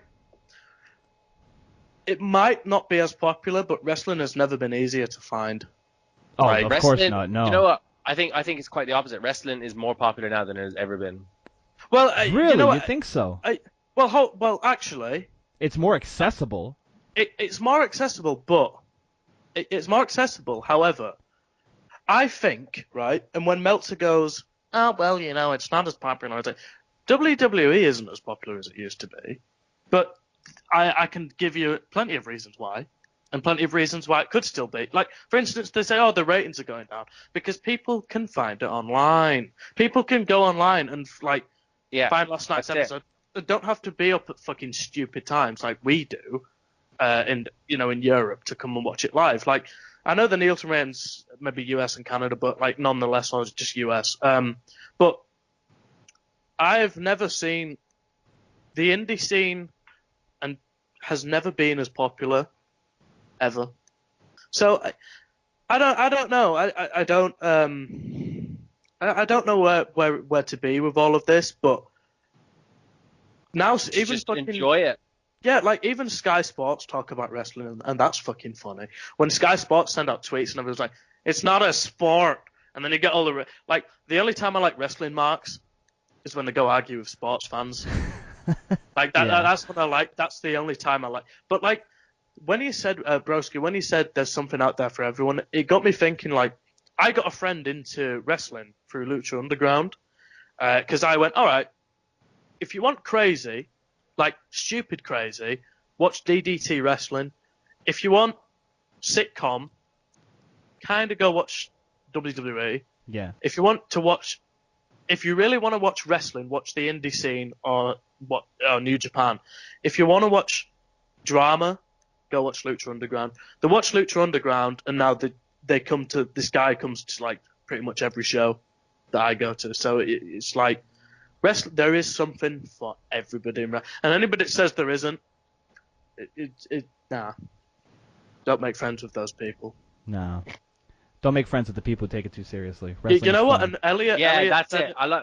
I love it when people get wound up in the internet. I've learned to not get wound up anymore by wrestling. And I've done it before. I've gotten wound up. We all have, because you all have to go through that to not get wound up by it. You have to in previous time. Yeah. You got to grow up a bit. You know, you got to learn. Exactly. You got to learn. You're not going to get what you always want to get. You're not going to get the booking you always want. But at the end of the day, you tune in every single week because you like it. I don't believe that. I don't believe these people who are online constantly complaining, I fucking hate WWE, so stop watching. You know, just stop fucking watching. Dude, I watched the first 4 episodes of Game of Thrones, didn't get into it. I don't watch it every week to shit all over it. I just don't watch it. I just don't care. It's a lot of, I think the most vocal, like, angry people are just kids. They're just kids who haven't fucking haven't fully developed their brain yet. And they gotta learn that, you know. The thing is, like, it's wrestling. It's fun. It's supposed to be fun. It's not. It's it's a business for the people who are in the fucking ring. For everybody else, the people watching the show, it's supposed to be fun. So just let it be. You know, like, I mean, sometimes Raw makes it hard to find any fun, but you know, you can't always get great shows. And unfortunately, with Raw, it's very, very few and far between where there's a great Monday Night Raw. You know, you're making a point there, Robbie. Yeah, I'm just saying, like, in regards to complain online, and it's true, and it will stay forever true. That fucking Triple H promo, right? That Triple H promo, you'll definitely seen it before, when he goes, oh, I know the one. Like get on your Twitter. Me and my friend Mark, we're gonna stop watching. Like, that is one of, like, in relation to it, the 99.9% of people that say they're gonna stop watching continue watching. It's like the hashtag cancel WWE Network hashtag. Like, you know that's just a bunch of people that are just. It's like the people. Oh my God! Did you guys? I sent it to you, Robbie. I don't know if you saw it, Nick. Did you see the podcast? I can't remember what they're called, but there was a podcast who wrote an open letter to WWE about Roman Reigns, saying how the fans don't like him. Holy shit! Where do you get the self entitlement? Like, how self entitled do you have to be to think that a global company is going to look at your letter? First of all, just look at your letter. But let's say, for the sake of this conversation, WWE reads this. If I was working at WWE, I'd fucking print that fucker out hundreds of times, send it to everybody in the company, and have one right when you walk into Titan Towers. Fucking have it right there on the side of the wall and frame it. And, like, this is the passion we get out of our fans. Because, like it or not, all that proves is that you're passionate about the product, which is what they want. Yeah, and you care and you invest into it. Exactly. Like, you know what? There was a time, I don't think I ever meant it, but when I was like, you know what? I'm cancelling my network. I'm just fed up. Like, it wasn't because of a direct result, but it was like a string of terrible fucking PPVs. I canceled mine because we only have it through cable here, and we don't have any on demand. Oh yeah, I could see why that would annoy you. So yeah, like, fuck that. I can stream the pay-per-views. I don't care. Like, well, that's the only reason why I keep it. Pay-per-views and NXT. Oh, don't get me wrong. I'd much rather have my pay-per-view on my gigantic TV than on my small laptop. But I'm also not going to pay $11.99 to watch it twice a month. Well, do you want my network account? Sure. No, because I don't. What they do? Oh, yes, yeah. I can, the thing actually. is, Robbie, you have to log in though on a VPN in Canada, because in Canada you can only get it. Yeah. But I can do it. I used to have a girl's from the States. I used to have her network, and I could access it no problem.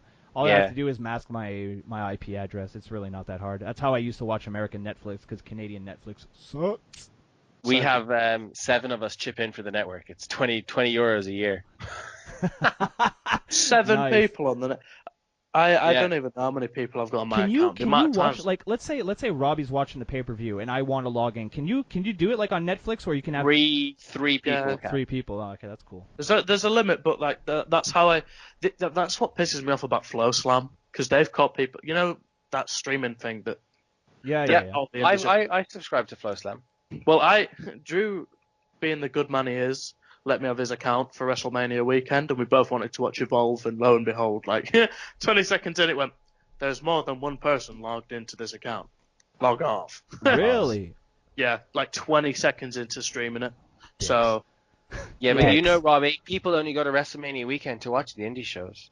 that is honestly one of the worst things. Like, imagine saying I only go to WrestleMania weekend to watch anything but WrestleMania.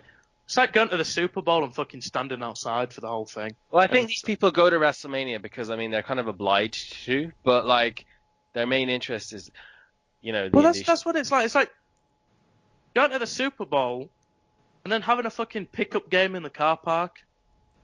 Or like going to the I don't know what do they just call it, the Stanley Cup final?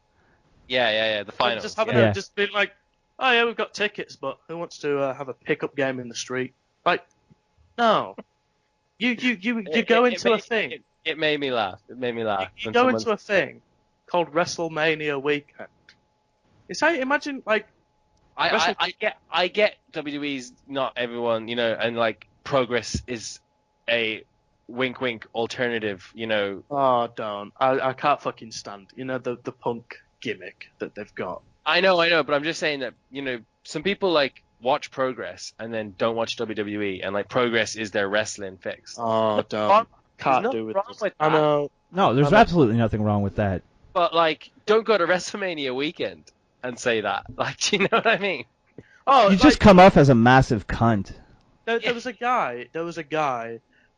He posted. It got deleted, obviously, because he was a prick. But like, he went, "Oh, I'm going to wrestle." It was the Progress fan group that all like the owners and some of the wrestlers like commenting and posting, and like one of the fans commented like, "I'm gonna wear Progress." What did he say? I'm gonna wear Progress merch all WrestleMania weekend, and I'm not gonna go watch WrestleMania. I'm gonna go support the local indies because the big company doesn't need my money. Turns out he paid for a fucking silver package. See? Wow. That's next level cunt. To fucking pretend like you're a wrestling hipster just to be like a wrestling mark like everybody else. Like, get over yourself, dude. Come on. I'm not being funny. If I had a silver package, I'd fucking fight my way into that arena. Hell yeah. Dude, I know I've got a reserved seat and all, but... Dude, I don't care what anybody says, and I know we're kind of like, you know, sort of repeating ourselves, but I don't care what anybody says, all right? If you watch wrestling and you have the opportunity to go to WrestleMania, you are going to go. No matter what you say on Twitter, no matter what merch you want to wear, go. Wear your Progress t-shirt at WWE. Go ahead. I wore my first thing in the morning NWO style t-shirt to the last one I went. I don't have to wear fucking merch to enjoy the show. Yeah, to this day... Like, how self-important do you think you are? Like, come on. Do you really think WWE is going to see you walking into the arena and be like, oh, we failed. That guy's wearing a Progress t-shirt. You know what's funny? That fucking... Quite the opposite. We sold out like 80,000. You're paying to go to our event. Yeah, we sold out 80,000 seats, but we're going to consider it a failure because Jimmy fucking no-brain over here is wearing a Progress t-shirt. Like, get the fuck out of here. I've actually found myself wearing a lot more WWE merch in the last 2 years. Their merch is top quality. Yeah, like, I have got a Roman Reigns t-shirt. And I fucking love that Roman Reigns t-shirt. And I'll tell you why, right? WrestleMania, on the evening of, I was getting on the bus to go into town and go to a shooter's bar, like to go to the city centre and go to a shooter's bar. I get on the bus and I'm wearing a Harrington jacket, and you can see my Range t-shirt. It's the one that he still comes out in, you know, the red one. The one you did your awesome Roman Reigns intro to? Yeah, that I'll send you that soon, actually. The one that says Ashes to Empire on it. My bus driver looked and just went, Roman sucks. And I went, you know what? That's the kind of reaction I want for buying this t-shirt. So you've just made £10 fucking worth it. Thank you, sir. Like, if it goes back to me wearing my Habs jersey in Toronto. It's the same thing. I'm not same thing. I part of me wore that Range t-shirt to piss people off in that shooters bar, and it worked. I had people going, he's wearing a Range t-shirt. I've never been a prouder father, to be honest. than at right this moment. I've never been prouder. I love it. Well, like, My son I is do- bringing a tear to my eye, like, you know, when you see your son accomplish something. Robbie was a real-life troll. That gets me right in the heartstrings. Right in the heartstrings. Oh, I love it. Like, I'm going to send you a really emotional DM after this podcast. like the Tigers, my rugby league team, they're playing a really small town, like just outside of Leeds. Like we beat like Leeds, who are the big city team, like the most successful team in the competition. Sorry, what sport was this? Rugby league. Oh, dude, So I watched female rugby during the Olympics. I am fucking hooked. I love rugby. Rugby is awesome. Yeah. So Nothing is hotter to me than a bunch of bitches running into each other. God. And there was number 13 on Team Canada. My God, if you're listening to this, sweet darling, hit me up in the DMs. They're wide open for you. Slide right in. Just slide Like right in. I'll lube up the entryway for you so you have no problem. Just come on in, baby. And also, speaking of toughness, when Summer Rae played that female American football and just started fucking bodying me Yeah. left, right, and center. That's good stuff. But we're coming up on 3 hours here. It's kind of crazy. So SmackDown wins this week. Robbie, what do you think? I don't think anybody fucking wins this week. Yeah, NXT won this week. All right, So fair enough. We're not talking about NXT. There's no time because No, I still no, want I to do cannot be- payback predictions. I cannot be fucking bothered. All right, But- so real quick, boys, because like I said, we're coming into our longest fucking episode. Right, one word says. All right, I'm going to name the match. You guys are going to tell me who's going to win. All right, and I'll do the same. All right, we got the Intercontinental Championship, Dean Ambrose versus The Miz. Dean Ambrose. Yeah. It's not who I want to win. This is who I think is going to win. I agree. I agree. Rose. Oh, wait, they're potential matches. That's not actually on the card. Whoops. Cruiserweight Championship match, Neville versus Austin Aries. I hope... I don't know the build to this. I don't know how it's been built. I think Aries is going to take it. Yeah, I think I so don't know. too. But then, I don't know. but then if Aries wins it now, didn't win it at Mania. Because you legitimize Neville to win it at fucking Mania. Anyway, that's more than one word. I'm going to say Aries. Yeah, I'm gonna Yeah, piss off. Aries. Yeah. Raw Tag Team Championships, the Hardys versus Sheamus and Cesaro. I wish we were doing this podcast tomorrow so we could see if it all depends if that deal with Anthem gets concluded by the end of the week. I But, will say Sheamus and Cesaro. Yeah, because they need to take it off the Hardys because they're going stale. I'm going Sheamus and Cesaro as well. United States. Okay, I don't even have to say Kevin Owens or Jericho. Kevin Owens all the way. What Yeah, about because Jericho's leaving. So. yeah, exactly. That's the problem with this match. There's no tension. Yeah. Seth Rollins and Samoa Joe. Oh, I hope Samoa Joe wins. Joe. Yeah, I'm gonna go with Joe. I want Joe to win. I'm going to go with Seth on that one. Fair enough. Alexa Bliss versus Bayley. Please, dear God, let Alexa Bliss win. Please. Bayley. I really want that. I think Bayley's I gonna, think but Bayley's I'm gonna win, but I want Alexa to win. Well, So I'm gonna I agree. see them working towards Bayley versus Banks for SummerSlam, and I think they're going to pull the trigger on it. Yeah, Yeah. I think you're right. Yeah. I think you're right too. Sasha's going to turn heel on Sunday, possibly. I would save it till one. Maybe save yeah, it to yeah, Raw. yeah, Have her yeah. come out, celebrate with Bayley, and then beat the shit out of Yeah. her, and then that. But kicks off I the don't know. program. It depends where it's on the card. Like, because you remember how Sami Zayn and Kevin Owens. Well, Kevin has turned on Sami at the NXT show. Depends. But I think either way, Sasha's turning heel soon. Yeah, Yeah, definitely. it's going to happen in the next 2 weeks. The way she's always coming out to defend Bayley and shit, that smells of an eventual heel turn. Roman Reigns versus Braun Strowman. Roman Reigns, Yeah, I think Strowman's going to murder him again. yeah, I think so too. I'm gonna give it to Strowman because they've been building Strowman like a fucking beast And recently. the excuse for Roman not winning is he's injured and and Exactly. Exactly. Then we have Should make it an ambulance match. just why the hell not? Let's get another cable to pull it over. Then we have the WWE Championship House of Horrors match. Randy Orton champion versus Bray Wyatt. This is a fucking... Nobody wins. Nobody wins. Nobody wins. Randy Orton obviously going to retain. Cruise Control Orton. Yeah, Randy Cruise Control Orton. I'm going to start calling him that all the time now. That's a good one. I like that. So there you go, boys. That was the show. All right. That was a long conversation. That was but I love it. This has been a show where we didn't really stick to either Raw or SmackDown, but I think this was more entertaining. And okay, I know it's our show, but whatever. I think this was more entertaining than the week WWE gave us. I had more fun talking to you. I had more fun talking to you guys than watching the show. Yeah. I have some other stories that I'm going to lay on you guys, but I'm going to wait for a further episode in the future. Well, I'm thinking, man, if you're free, we should have you next week because you did predictions this week, so we should have you back next week. Yeah, free, yeah, we'll come back. Okay. I'm leave it with me. I'll do my best. We'll definitely hit you up next week. I'll hit you up on the twitter.com, and we'll see if we can get you back on. We wouldn't want to let your predictions go to waste. Plus, it's like you remember when Vince McMahon was like, "It's my network. We're extending it." Yeah, you're on next week. Yeah. It's my YouTube channel. You're coming back. Robbie, you're sitting next week out. I love it. Before I go though, Nick, at Canvas Theory on Twitter. Whoa, sir. Obviously, you don't pay attention to me. I'm the king of promotion. Nick, where can we find you on the internet?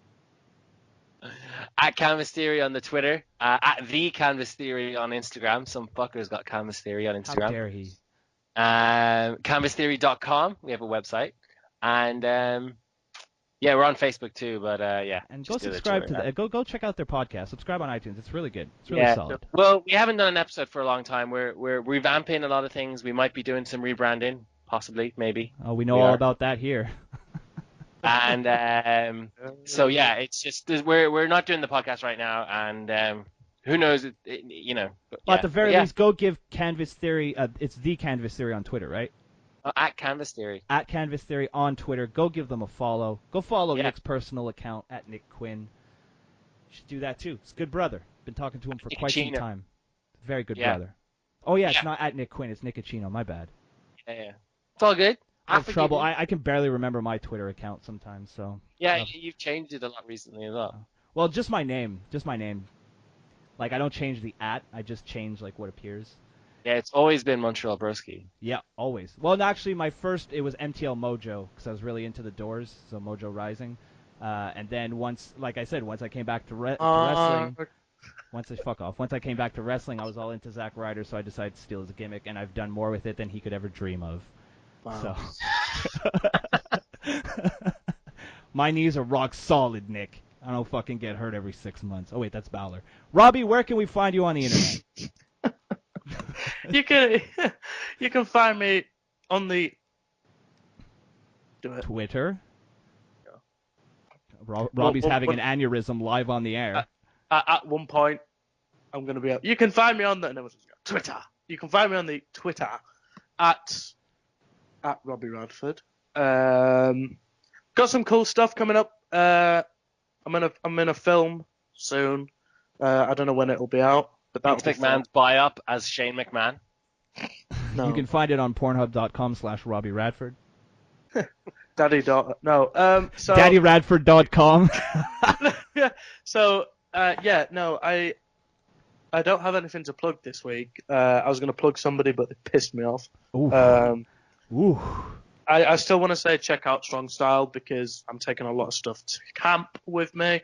I'll be stood outside Titan Towers in Strong Style gear. When do the rest of us who are with you every single week doing the show get the benefit from this Strong Style company? When do the rest of us get some gear? Hook me up, Robbie. I'm your dad, for Christ's sake. We'll see what's going on, Daddy. We'll see what's going on there. It's so weird when a dude calls you Daddy. I know. That's why I like saying it, because I'm a fucking freak. Freak on a leash. Shout out, Korn. Jesus. Yeah, no. Shout out to Korn. That small indie band no one's ever heard of. Jesus. But I'm going to put extra emphasis because they really pissed me off tonight. I was going to shout out somebody tonight, but pissed me off. Yeah. I think someone pissed off Robbie. All right, so check out Strong Style. Don't check out the person that pissed off Robbie because anybody who hurts my son is my instant enemy. My name is Eric. I'm your non-controversial, totally friendly, super nice host. Unsubscribe from my channel. Whoa, hold on. Someone's talking on my phone. What the fuck? Sorry. What is this? How dare you interrupt my promotion? This is my favorite part of the show. How dare you? Tomorrow, it's been away for an entire month because my co-host is very hard to get a hold of. Unless you're a wrestler and you have some alcohol, then she's all yours. But tomorrow, I'm supposed to record episode 3 of Abroski, and a Hosky, so be on the lookout for that. If you I always think about promoting things. I'm like, by the time this podcast is out, that'll be done.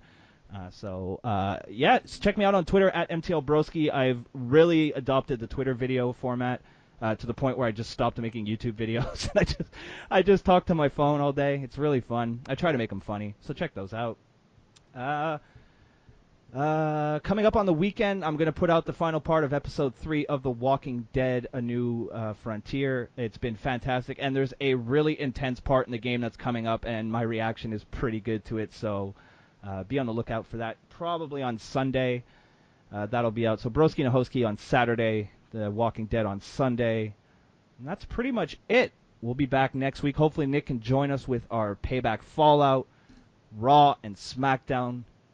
So thank you guys for listening. Last week was our highest viewed episode by far at 11,800 views and counting.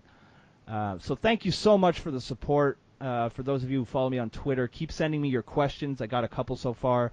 But we do want to do a separate episode. You'll get 2 episodes that week of fan questions, and then we'll do the regular episode. So keep sending them in. The more questions we get, the better the show will be. So be sure to send them at MTLBroski, at Robbie Radford, or at Drew Ortman. Although if you send it to Drew, we don't know if we'll ever get them because he's lost his smile, and we don't know where he is. So, Drew, we love you. We hope you're safe. I hope Please he's come back having to us. sunny days. Drew, get back here. I know you've been having some sunny days, but we desperately need you. I'm so close to giving Robbie full reins of the show, Drew. I need your guidance. Help me. And until next week, for Nick and for Robbie, my name is Eric, and this has been the KAYFABE Today podcast. You fucking marks unsubscribe. What the fuck? I'm just there checking my phone.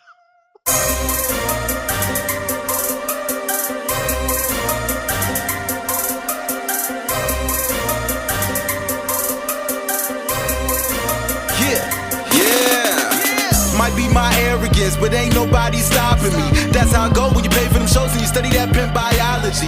Love for the Ville, now it's Vegas nights. Smoking that kush, that's a satellite. Treat myself like no one better. Treat my dreams like